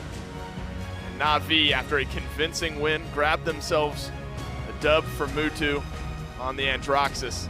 They're going to do it one more time here on Shattered Desert. So in between games, you know, the players can use the restroom, grab a quick snack, and Mutu and Alex were both in the break room. I was filling up my water, and I was like, "Did you have fun there, Mutu?" Yes. Did you have fun there, Alex? No. Just that simple, man. One word from each of them. Pretty much summed up that Chatty game. today, huh? Yeah, as always, Mutu and Alex, 2 of the most verbose players in the Paladins Premier League.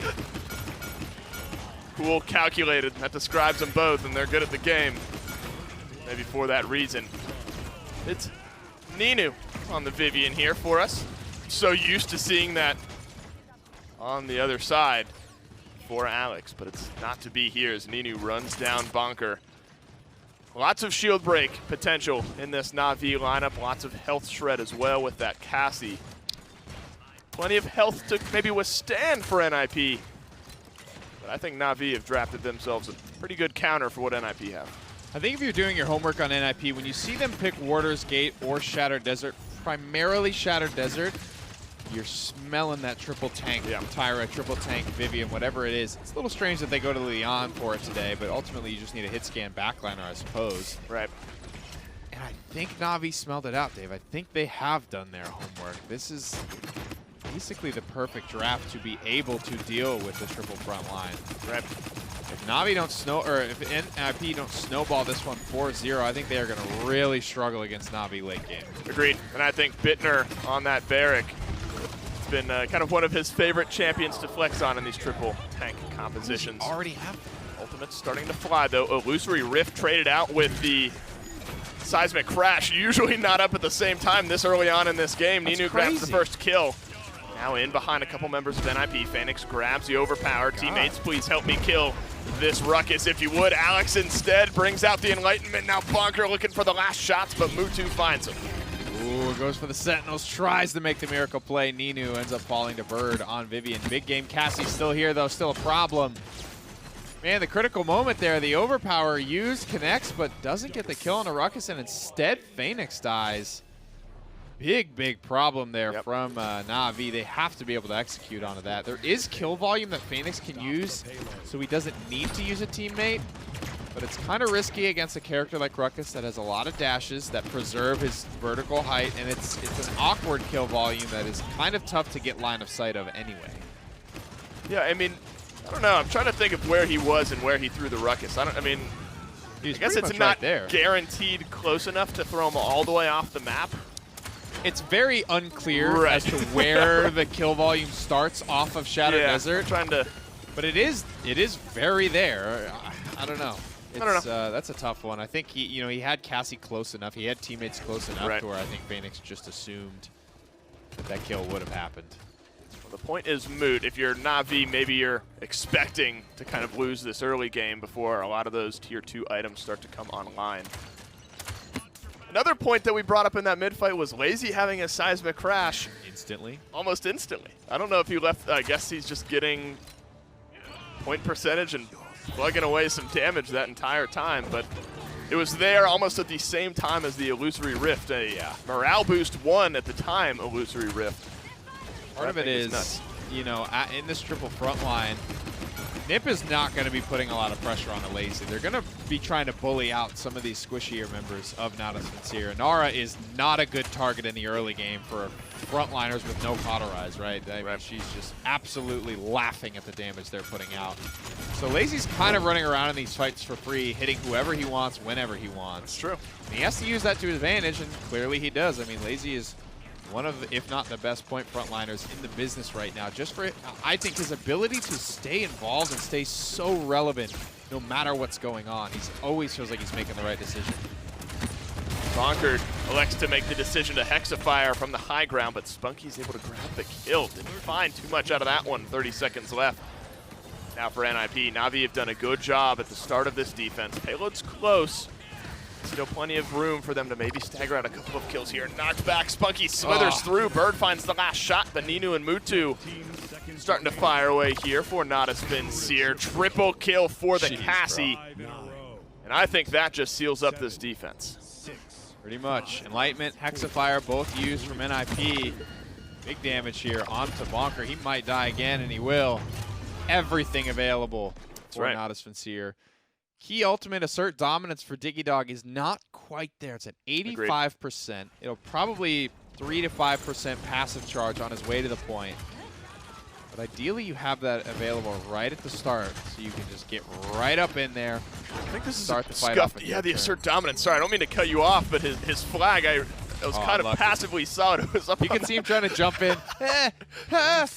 Help! It landed on the pillar. I kind of like passively saw that out of the corner of my eye and wasn't sure. I'm glad they got that replay. The one thing that flag cannot land on in that area. Yeah. Oh, that sucks for Digidog. Tied at 1 though. As you mentioned, 5 ultimates ready for Na'Vi. Look at Mutu. I mean, Mutu doesn't get that 300 credit bump for capturing the objective. Yeah. And he's still keeping pace with Alex's items. So Na'Vi are in a very good spot after the first round, despite losing the payload. Starting to get some of those Wrecker 2s. Another early Seismic Crash. So much chunk damage onto the frontliners of NIP. Bittner into the rocket boots to stay alive, extend his life just a little bit longer. They're not able to identify that long-range threat in Alex, though, who found plenty of free poke damage and a kill On to Lazy, Dread Surfing from Spunky, sends Bittner running. That grabs a kill for Phoenix. No. Now the Vivian starting to unload, drops down the flag. Bonker with the flank, unsuccessful. Watch out for Ninu as he rounds this corner. My goodness, so much damage. Phoenix misses the overpower. You know, it happened on Jack Falls too. Yeah. He's just sitting on it until he sees assert dominance and he's countering it. It's not a bad call at all. Na'Vi still managed to come out on top of that fight, but really just now catching up on the point capture. A couple of ultimates that weren't available at the start of the round now getting close. Yeah. It's the Enlightenment and the Hexafire that'll have to swing this one back for Nin. It could be the big difference makers here. Ninu as well, still with those Sentinels. Bittner grabs a kill onto Lazy. Point presence halved for Natus Vincere. Now it's gone with Phoenix going down as well. This looks like a good fight for NIP, but Mutu may be able to pull it back. Not enough though, Enlightenment flies through. Ninu gets cleaned up, a big triple kill for the Leon. Make it 4 for Alex in this fight. Triple kill. An unofficial, or maybe a delayed quad there. the hell was Officially that? 3. He's just feeling himself. Oh man. But NIP, Well, grab point number 2. it's the Enlightenment that had to turn it around, and he made the play happen. Sometimes it's just that simple. It's going to take a Hail Mary miracle. That's just what Alex delivers on there. A couple more bolts and Bonker, or excuse me, Bittner is going to end up dead here. Kind of a funny thing to watch Tenor's Barrack game evolve as triple frontline has become a more... He loves it. Not quite a mainstay, but something you will probably see in these games, you know, 5s, 6s, 7s. You're going to see it at least once from NIP. Yep. He loves playing the Barrack. At least he likes playing it when he does well, which is a pretty good portion of the time, to be fair. His Barrack is nothing to scoff at, that's to be sure. Couple staggered members of Na'Vi here as the payload continues to move in. Diggy Dog aggressively to the back line, stunned up, cleaned up. Ninu gets the kill. Sentinels used a moment ago to just try to secure this defense. Bittner's just going to stagger himself out back in base. And we got a nice mid-round, 1 minute remaining check-in on Slashline's damage, everything. Mutu and Ninu still pretty far out in front on the Slashlines for their squad. As soon as they start making better use, I think, of this overpower, you know, it did not hit the mark in the first round, completely missed in the second. I think that's the key tipping point for Na'Vi. That's a very easy improvement for them to make, and it's one that I think will be extremely impactful in their success rate. It's essentially an insta-kill. The first one not only didn't get a kill, but got him killed. Is the opposite of what you look for with that. Just trying Terrible to outcome. run down Bittner here. Yeah, the worst possible outcome of an overpower is not only not getting a kill, but you also die. As it now, you're going to want to save that for the next mid-fight. Hopefully getting a tie here. Worst case, you're down 3-1, and that's tough.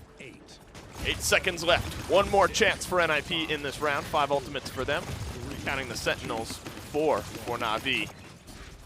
Bittner down onto the payload. He's going to keep that shield up. Absolutely deleted. See how quick that shield dies. It's going to even get faster as this game goes on. Mutu in a great spot to find some bolts. Phoenix battle shouts, keeps him alive. Bonker with the last little tap there of damage onto Phoenix, and This is it's a trouble. 1 for none. This is trouble, man. Bonker stays alive there. Phoenix is the only one to go down, and everybody's starting to fall lower and lower for Na'Vi. You can see Na'Vi don't really want to use the ults here if they can help it, man. They really want to try and hang on to these. NIP, they're going to pop the illusory rift. That's all they used to push it in. As soon as it builds up, it kind of falls flat for Na'Vi. They didn't want to use anything. To be fair, I mean, if there's something, a silver lining, it's that you won't have illusory rift for NIP to start off that round, but so quickly charging those morale boost 2 at the start of that round. Got to be getting close to 3 if he doesn't go into Chronos soon. This is Alex. So there's kill number 1, and then the official triple, delayed quadra to seal up the point. Beautiful stuff there. When Leon gets in rhythm, she is very dangerous. So many nice loadout cards to keep the snowball going. You're getting full it's such a long cooldown at base on the presence, the most potent part of your kit. Should you connect it, and of course at this level, 95% of the time it does connect. Hit scan is almost guaranteed. You're talking about a Premier League hit scan player. This is it though, comeback mechanic activated for Na'Vi. 5 ultimates, Dave. This is a must-win. They're throwing everything out to start off the round. They want to stagger NIP first, but Walker gets the kill. That's the Hexafire now used from him. Rockets himself backwards. Assert Dominance drops down. Still an overpower to be used by Phoenix, and now it's going to go on to Diggy Dog. Throws him away. One more of them is scuffed. Alex slides in. Double kill for the Leon. Natus Vincere once more looking for an impactful mid-fight. Ultimate's coming up short, and NIP one zone away from taking this map. I mean, you can see the idea there from Phoenix, but just he rushes it because he really wants to save Ninu's life there, and it doesn't end up panning out. Lazy is still waiting in the wings. Will be able to get this touch, but Mutu already dead. Ninu, quick to join him. That might just do it. That's the flank. No more damage dealers for Natus Vincere. A miracle play from Lazy may help, but it's not a miracle play in NIP. They survive one more game, push this one to a game 6. Well. Just goes to show, I think, the strength of this NIP strategy. Even if you see it coming, even if you counterpick around it, it's still going to be difficult to beat. You still got to get in there and do the damn thing. It's not enough to outdraft the composition, or if you can even call it that, right? They had big game, double records. They had everything they needed. Overpower would have been helpful, right? It's tough to pin it on one ultimate, but I got to be honest with you, man. Overpower is the single most impactful ultimate when you're hitting it every time. Not a single one lands this game. Yeah, and again, if nothing else, at least, maybe get rid of the guy and don't die. I mean, ultimates maybe changing the tides here. If nothing else, a big fight back from NIP gets them one more win. See if they can do it a couple more times right after this. INAP, powering the control room for the Paladins Premier League.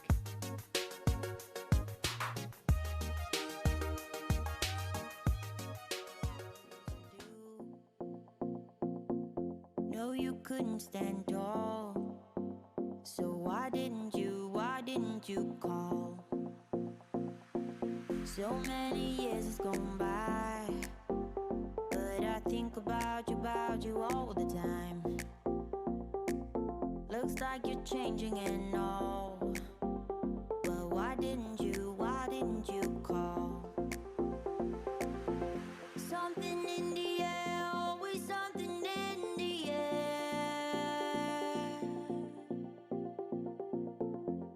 Inexplicable, I can feel it in the air. Can you feel me?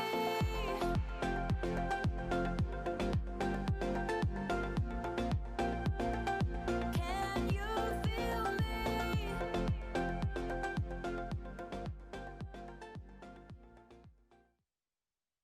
Welcome back, guys. A banger song, and even more banger of a set. And very, very good job to NIP as well. I mean, they were down 3-1. Now they've been able to actually catch back up and just a little bit and be able to break that momentum that Natus Vincere had, even if it's just for a moment. But it all comes down if they can keep breaking that momentum. Yeah, but now they're going to be moving to Navi's map pick, and that was clearly a comfortable map, a comfortable draft for NIP, something that Navi knew was coming, but even when you have the perfect draft for it, sometimes they just execute on you, and there's nothing you can really do. Alex with 6 digits in the damage column, having a fantastic game on his side. And on the other side, both DPSs did what they could, but it's just so overwhelming just getting walked at by that much health that's also doing that much damage. 85,000 for Ninu, 88,000 for Mutu, but once again, NIP were the ones that ended up winning this, and you can see why in the slash lines. 4-3 and 6 for Alex. An absolutely powerful game for him on a pretty powerful champion. And just being able to clean up all the kills and basically not dying because of all the pressure everyone else was doing. They didn't care about their KDs. They're just going in and letting Alex do all of the work beyond that. Great game from him. Leon, so powerful at just being able to bring down targets from long range with the presence, with the auto aim. All that kind of comes together for such a good kit. Nerf that's coming next patch will definitely impact her, but not as much as some people might think. There was also that first kill, by the way, that was actually a delayed quadra. The first kill was just very delayed. He did end up getting 4 there. This was later mid. Actually good zoning he had here after that messed up overpowered from Phoenix. And so quick at melting down the squishy targets. And then he ring around the rosies Phoenix for the entire rest of that mid. 99% to 19 during that. I mean, like, that was a very, very close fight right there. But once again, Alex being able to be the force that he is, especially on that Leon. I mean, we've seen him have some absolute banger games when he actually is on that character, and even more so now. I mean, that was definitely a good win for them. On top of that, it was a very powerful win because once again it stops that momentum that Na'Vi have had, even if it's just by a little bit. Yeah, whenever Alex's tanks are playing well, he always tends to pop off on these backline characters. Definitely not used to kind of taking the heat on them, and that when he's taking a lot of tank pressure, maybe he falters a bit, but triple tank, that's why it's so perfect for them. You throw Alex on the damage dealer, there's no way you're going to take that much pressure, and Alex will just thrive. Yeah, we'll have to see if Na'Vi can end up taking this game, though, and what map they're going to be taking us on. It's going to be Bright Marsh. Okay. Now, this is good. This is late in the game for Bright, too. Yeah, that's what I'm saying, yeah. So it's like this is going to be a fight for the ages for sure. I mean, you had Jag in the very beginning. Now you have Bright in Game 6. This is going to be interesting. The only close map all day was Jag, too. So Yeah. this could be another close map because of the similar styles here. See where the draft ends up going. Some different things you can play on this map, especially in comparison to the last one. Also another map where you can play triple tank, so if NAP want to pull it out, could definitely be a way to do it, especially if Na'Vi starting their draft by banning one of the counters to it. Yeah, I mean, you get rid of Willow. You get rid of the Strix as well. And now they're considering more options. It's going to be the Makoa. And NIP are more than likely going to ban this Atlas. Get rid of the other power tank. Don't let them have it. Na'Vi might first pick Khan. I mean, I don't know. Or they might try and lock in Barrack. Khan will be a good pick, especially if you expect the other team to be going triple tank. Right. Might still also be Barrack, though. We've seen that being first pick quite a bit today, so I wouldn't be surprised to see that going, especially since Barrack can counter poke through the windows on this map when you're holding the point, and that kind of limits what the backlines can do on the other side. And I'd be considering whether it's worth banning this Atlas or not, but Phoenix just had an amazing game on it earlier on Stone Keep 3 maps ago. Not sure if that's exactly where you want to be going. See if that is what they decide. The counters to Atlas aren't as good on this map too because of the close range, and that's where they want to go. And Nara banned. This means that what's going to be Na'Vi are going to probably pick Atlas. There's hope yet. Fantastic, immediately locked, and NIP are probably going to respond with Barrack and Khan. Shield heavy, but one of the best off tanks remaining and the only strong point tank remaining. Yeah, I mean, Barrack, Khan going to be taken on NIP's side. They let him have it. And NIP in return going to take 2 very, very powerful frontliners. Na'Vi having at least one of them, but it's a matter of how they want to be able to adapt this draft and manipulate it to where it will benefit them a little bit later on, and we'll see that soon. Na'Vi, honestly, if I'm Na'Vi, maybe I take Io here. That makes sense. Go Atlas, I can see Ash, that. And I take Io. That could be something because NIP could still take it. Looks like that's not how they want to go, though. 2 DPSs Welcome to again. the Maeve, Mince Cassie. Sweets, kitten. Locked in, Maeve. Very good at having that midnight for the aggressive push. To me, that says Na'Vi might want to have an aggressive composition. Cassie, always going to be good. 52% win rate. Very, very good performance, I think, overall. Great wrecker, too, which is going to be very important against Barrack and Khan, since their survivability is so just reliant on their shields. Yeah, I mean, you have these characters that have been locked in from Na'Vi. I mean, like you said, they're very, very reliable on their shields. If it's one thing that Cassie's good at, well, one of the many things it is that she's good at, it's definitely breaking shields. And NIP are going to have a rough time against that. It's a matter of who they want to draft after that, though. They've locked in both their frontliners. The rest of their draft can be pretty flexible. I could see a Genos here as well. Potentially for NIP, it would fit pretty well. They don't have a combo with it yet, but an Eevee could fill that role as well. But Ying, great healing. Fantastic at Illusory Rift, boosting the entire team, keeping things going. And is this going to be another triple tank? It could be. I mean, this Are they is gonna looking end with awfully Ruckus? similar. It's possible. Maeve is pretty good against it too, but now they can actually go that Street Justice if they end up with a Ruckus, right? True. They have that Maeve potential there. And they have Atlas, whose Deja Vu will stop the aggression a lot. See where they go. Na'Vi, again, I think Io would be a good pick. Begon's good at CCing Io to contest the point. If you want to just go Atlas, Ash, probably going to go Fury and Nando is my guess. Yeah. Nara out of the picture. They think they really need a point tank. I think Io can supplement that, but maybe Na'Vi just haven't practiced it. Right, maybe they haven't. I mean, we got the Furia literally right there. We're staring her down. It's a matter of if Na'Vi are going to try and lock her in. You also have the last character. It's up for debate, but it'll be another frontliner. It will be the Fernando, just like you were saying, Fernando Furia. NIP, this last pick could very well be another frontliner. But who else will they pick? Term? Or Ash, actually? It would be Ruckus. If Or, it was going to be a flanker, if it was going to be a third tank, I think it would be Ruckus, almost for sure. Talus would be a really sick pick because it would be the only time we've seen him. True. In the entirety of the PPL. Are we going to get the Talus game, please? Possible. It's actually not terrible. You give Andy a chance. It's really good at bullying out the Nando is the big thing, but it's going to struggle a lot into the backline DPSs. This isn't the first time we've seen Talus hover today, though, so whether it's actually yeah, it's logic gonna or be not, ruckus. and it's going to be ruckus. It's gonna be ruckus. Okay, come on. Triple tank again, Na'Vi. Now, they're not going to be able to get much point time because they have that Nando. He's just going to get walked at by that Khan. Again, I think the lack of IO, maybe lack of flexibility from Na'Vi might be biting them here. I think they need to be more flexible. In NIP, I feel like they knew exactly what Na'Vi were going to pick, and they are abusing that every single draft so far that they've been taking. Yeah, Barrett, Khan, Ying, Vivian, Ruckus. I mean, that not only is a defensive character, I mean, not a defensive character, a defensive composition, excuse me, more than anything. But you have your equal rights of aggression, too. I mean, Na'Vi, they've got the Furia, the Atlas, the Fernando, Maeve, Cassie. Who do you like, though? NIP. Triple NIP, tank is just so strong. And you talked about how, NIP can get aggressive, but on who? Right, exactly. Everyone else has some way of surviving, some way of getting away. They have Ying for raw sustain, so many shields. Right. They don't have the only Cassie's like their only super consistent wrecker. Atlas can kind of do it, but he's not really good for spamming at a shield at long distance. 3-2. Here we go, guys. Will NIP be able to tie this up, or will Na'Vi take the set? I don't know. NIP get themselves another triple front line. That means Bittner back on the Barrack, I assume. Alex pivoting to the Vivian, a champion that has paid off in dividends on Bright Marshes of past for him.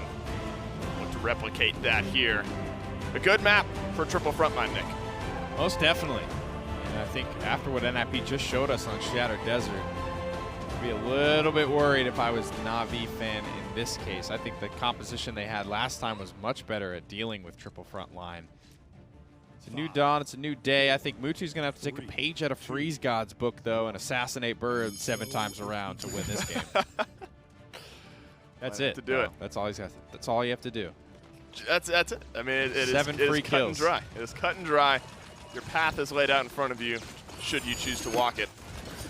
He is going to kind of make Alex think twice about what direction he looks, but unfortunately for Phoenix, that direction is right back into the Atlas. In this window, melting away at Spunky, who's able to fly his way backwards.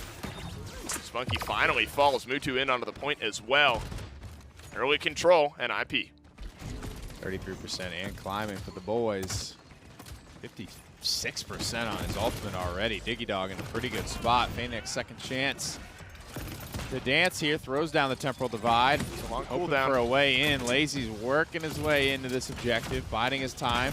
Setback just hits the wall, and Phoenix is in trouble. Yeah, he doesn't have that cooldown. Burned it just a moment before. No second chance for him. Luckily for them, Mutu's able to get the kill. Onto Bonker, so it's a frontline for frontline trade. But remember, NIP have a couple extra front lines in their back pocket, Bittner being one of them. He gets the kill onto Lazy. Mutu still dancing around in this back line. The daggers, the poke has been there from that Mutu flank, but no kills. It hasn't had that final punch. Yeah, no full commitment there for Mutu, missing a decent amount of those daggers onto Bird, and Bird just steps inside of the point room. It's an adjustment you have to imagine was made after the way yesterday went. Bird just getting obliterated by Freeze God's Maeve. On Ying as well. Was just as vulnerable as he was yesterday, but 7 less deaths than when Leandro Gomez got the chance to get after him. That's got to change for Na'Vi. They got to figure something out. Yep. Just stay alive to slow it down a little bit. I mean, it's okay to lose this first payload, but ideally you don't want to get converted on if you can help it. Both supports, rather, are going to trade out ultimates here. Dome Shield dropped down somewhat aggressively, I would say, from Bonker. Way forward there on the payload. Natus Vincere, though, continue the aggression. Alex rounds the corner. Phoenix has Bonker awaiting in the wings. Oh no, this is bad for Natus Vincere. Ninu's just going to have to try to contest and delay. Not enough. Now NIP are rolling. 12 seconds on that respawn. It's a lot of time for the payload to scoot on up. Nip have the ultimates they need as well, right? You can just hexafire the payload. Nobody can stand there, overpower anybody who's dangerous from the back line. If they want to get this 2-0 start, Nip definitely have the resources. This may just have to be it for Na'Vi. You're going to burn the midnight. I mean, you need to win this fight at least. Phoenix back into the second chance. 15 or so seconds left on that cooldown, and Ninu gets the kill onto Bittner. Not before Diggy Dog trades back, though. Good long-range shots from Ninu. Just needs one glimpse at Alex, but he's not going to find it. Lazy adds another, at least slowing down for the moment for Na'Vi. Really good damage there from Ninu. He frankly pressures out all 3 of the remaining members of the Black and Gold. First Diggy, or from NIP, excuse me. First Diggy, then over on the Bonker. A little bit of pressure on Alex as well. Alex's Vivian is very fearsome on Bright Marsh. Yep. Hell of a reputation at this point. And it's just something you got to be able to deal with. It's something a little bit more par for the course in this triple tank comp. Normally it's been Tyra or Vivian. Alex went for the the Leon last game. Worked out great for him, but I think it's more because he's a great player, less than it is just that's the right character for the comp. There's something about overpowers in this set and not connecting for kills, and that's one more for Diggy Dog. Might not matter as Lazy trades out the Immortal. Not too much value out of it as he falls, but does delay just long enough for Na'Vi to grab a defense. Couple of ultimates spent there on the defense as well. That is not without some expenditure from Navi's side, which is good if you're NIP. Ultimates are really what is going to swing the early game for Na'Vi. You know, if they can get a couple of big connections here. They don't have the most lethal suite of ultimates when you look across the board, right? Enflame is raw stats, Midnight's vision, Scout is vision of a different kind, giving it versus taking it away. Immortal is just an emergency break. And then Exile is just more CC, right? Nothing's lethal for Na'Vi. They really have to get it done with the base kit and the left clicks. Much easier, I think, task for Ninjas and Pyjamas when you look at Hexafire, you look at Overpower, you even look at Sentinels, right? So much lethality across the board. Well, we're all tied up here. Lethality is what Na'Vi need to close this set. A bit of a resurgence from NIP. Finally, Mutu gets on the board in these mid-fights. Mentioned previously, lots of poke. No execution, really. So that's good for the Mave to put Mutu's stamp of approval on it, and that's Bonker who gets killed. No fast cap for either team. Na'Vi slowing this one down, just trying to poke out some of that triple tank as they try to re-engage. And the setback is... It hits on a Bonker. It doesn't really go anywhere, but going to hit nonetheless. Disengage almost off the high ground as well. This is a really, really close margin team fight. A lot of critical ground being held, and then a Dome Shield shuts off the main approach. He's trying to stall it out as long as he can. Bittner drops the Dome Shield. Ninu starting to heat up. Big triple kill for the Cassie. Not going to find the 4th just yet. Phoenix does. Little spray. Sprays the ground. Okay, Ninu. When Ninu's feeling himself on this Cassie, it's something else, man. Yeah, he's very scary. Oh. What? That looked like a straight up error. I don't know about that one, Dave. I do not know about that one. I see is this silhouette just dash backwards off the side. I didn't see all the technical min-max movements there, but Ruckus off the edge is all you really need to know. Nothing to see here, folks. Just move right along. 5 streaks burning for Na'Vi as they flip the table on NIP, grab the payload in the second mid-fight, and go on the offense. Looking for a conversion here. I think the longer this game goes, it helps against triple tank, but as we saw in Shattered Desert, it's not an automatic win. You still have to play well. They really need Ninu. This is a big game for Ninu with that Cassie to make a difference in these fights. Illusory Rift from NIP to make the difference for them. Double kill for Alex, looking for number 3. Delayed triple. Bittner takes the delayed quad from Alex, but a good defense nonetheless from NIP. That's a lot of damage coming out of Alex, and he just knows how to play the character so well. Some of the angles you have to be aware of, and moving in and out of fights is very committal for Vivian. You really don't get a lot of margin for error with this character. Almost like a Ruckus, where when you're in, you're in. You might die, but you got to make your death worth it. Right. Make sure you have a story that's worth telling.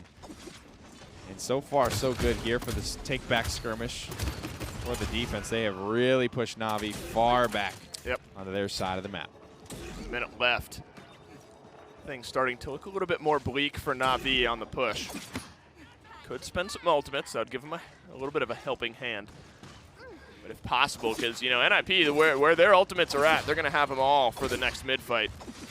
And Na'Vi, if they were to expend any, probably would not have them for the next mid-fight. It's not do or die. It's just going to be tied up, so an even mid if this one doesn't go in. But as we see with so many other maps, Nick, just one pick sometimes is all you need to get the payload moving, and it moves quick once it's rolling. Certainly does. A lot of kills happening here in these mid skirmishes. it's almost as if we were fighting over a neutral capture point. But remember, this is an offense-defense scenario. Look at the kill feed. 6 people already dead.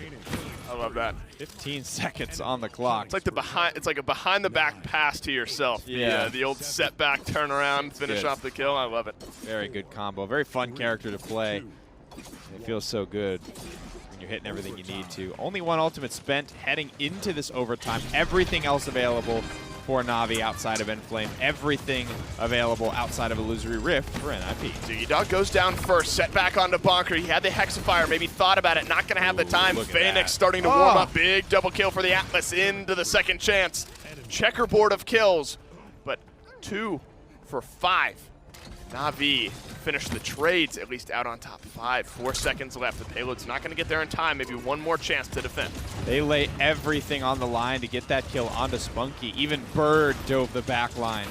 Dropping the shots with the focusing lens here. Immortal. Na'Vi are going for it. Lazy keeps his team in the fight with the big Immortal. Mutu just trying to dash around, find some daggers. Dome shield down from Bittner, and that Dome might shield's just so good. delay this one long enough. Phoenix catches 1 in the setback. Doesn't have the second chance for himself. 1-for-1 trade. But to sustain, the health bars are there for NIP. Yeah, and they man. tie it up. Respawn advantage, proximity, 3 frontliners versus 2. Tough stuff there from Na'Vi. They went for it. Only spending Immortal, though. I don't think that's the end of the world for them, to be honest with you. I think Dome Shield, such a potent ability for for Ninjas in Pyjamas, specifically because that is the uncontestable 6 seconds of I am the point front line now, or I am holding this down now. And Right. you know, Na'Vi don't have a ton of that. You don't really see Immortal used in that way. Immortal's used as like, you know, we're going to shift the momentum in this fight. You dove onto us, we're going to turn it all back around on you with this 4 seconds of immunity. With Dome Shield gone, I don't know. NIP's chances Yeah, I agree. start to wane in this fight a little bit here. Lots of Wrecker, lots of Cauterize. This is the turnaround moment. We have reached the middle game where Na'Vi's comp should start to win out in these longer engagements. How quick can you win? Starts off fast. Good shots from Ninu. Better shots from Mutu in the back line. Alex with the only trade back for NIP. He's going to get traded out as well. That's 4 rather. Once Bird goes down, it's going to be 5, and that's a staggered out healer. He's not able to mitigate any of that point presence. Can Na'Vi stagger now this retake attempt from NIP? That's the big question. NIP still have the Overpower and the Hexifier. If Yep. both of those hit, get any type of value, it's going to be trouble for Na'Vi. Exile Exile, yep. could slow this one down a little bit. I think this is the go button. Phoenix needs to cut this one off with the source. Look how fast Bonker melts. Bonker drops down, 6 guns come out, but it's not enough to keep himself alive, and Overpower is going to trade back. Off tank for off tank now. Spunky doing some good sustaining back onto the point. Bird blinks in to try to reset over time, and he's able to do so, but Bittner falls as well. Health bars melting for NIP. Na'Vi are going to come out on top of this one, barring a Hexafireless Ruckus miracle.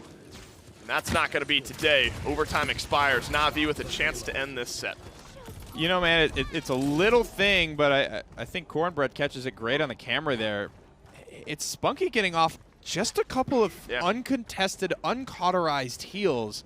Huge HP swings for Lazy. Lazy gets healed back up to full from being on the brink of death in that fight. He gets another big heal off onto Ninu.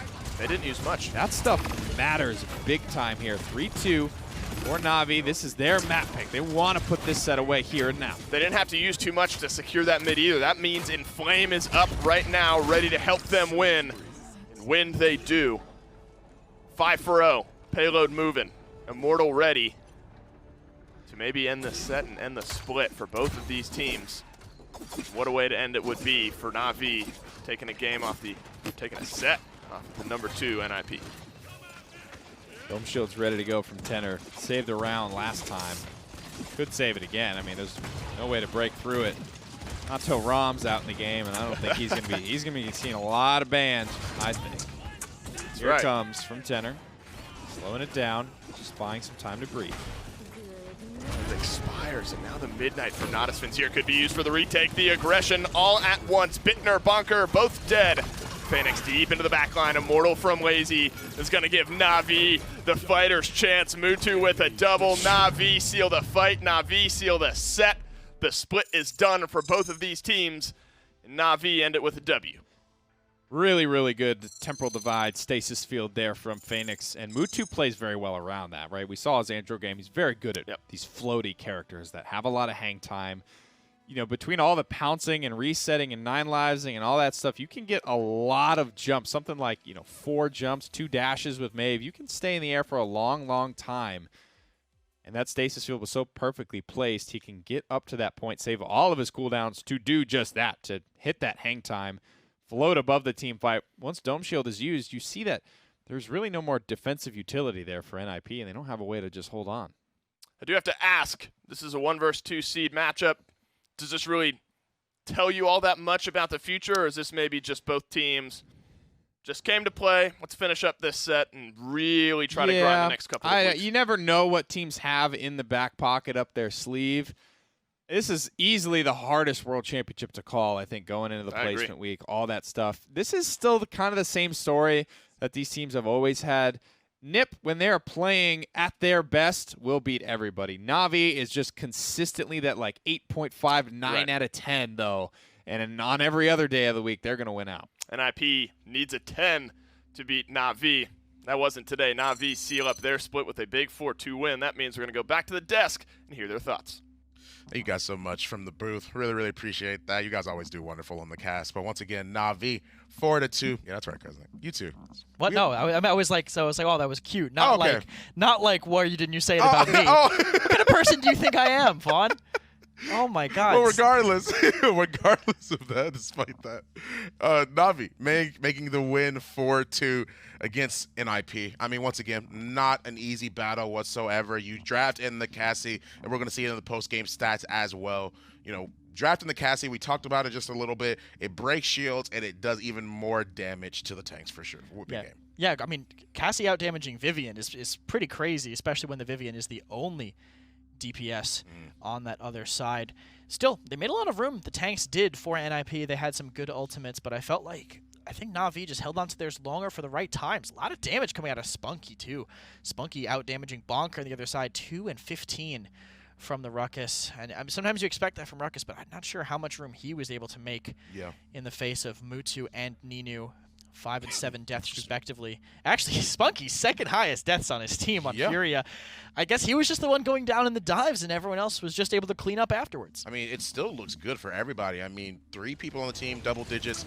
Ninu, we brought up the Cassie in the very, very beginning of the draft, or at least sometime close to that, and you see already that he is just rotating around. He is getting these kills and creating so much space. Between him and Mutu, I mean, I don't even know if there were enough kills to go around in this game. I like the little trait, too. I mean, like, this is Ninu. This is their flex DPS, playing Cassie. And their direct damage is playing Maeve.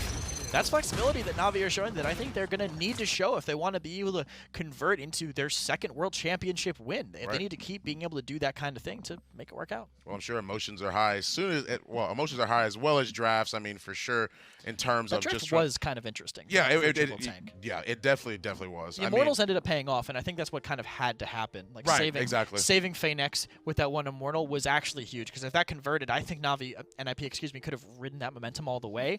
But spending that to counter out the overpower, saying one good ult for another, made it work. Right. Well, yeah, we got to talk to the winners. They're to Lazy and Phoenix for an interview. That's right, down here with Lazy and Phoenix. Congrats, guys. What a way to end your split 4-2 win over Na'Vi, securing yourself as first seed from the PPL after all is said and done here in 2019. Bit of a generic question, but able to wrap up your split with a 4-2 over NIP. What does that mean to you guys? Where's the confidence standing with a couple of weeks off? I mean, the confidence is always good if you're going in as a first seed. However, there's always a curse on the first seed. So, it's a 50-50, but feeling good, ending on a win is always a good sign. Pretty similar situation to where you guys were heading into the World Championship last year. What were some of the things you guys didn't like about your performance at Worlds last year that you'll be looking to improve on this year from like a team mentality standpoint? I think it was more, it's hard to say because, of course, you experience it and you look back at it.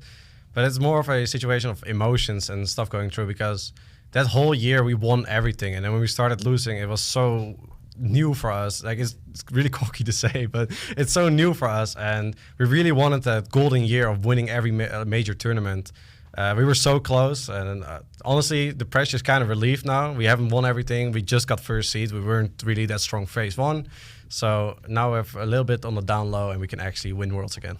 Lazy, you've been there before. You were, hoisting the trophy in the very first invitational we had at the world stage.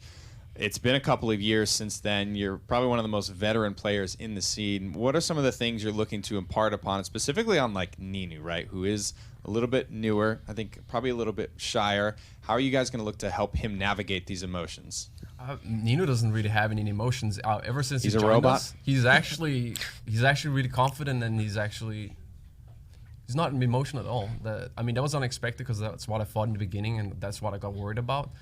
But like when he started playing with us more and more, I started to realize like that he doesn't get affected by certain plays and certain moments. Awesome, guys. Well, congratulations on the win. Congratulations on a very successful kind of comeback to get this first place. After that first phase was looking like NIP, but Na'Vi standing tall at the conclusion of phase 2. We're going to throw it to a quick break, and when we're back, we're deciding on third seed.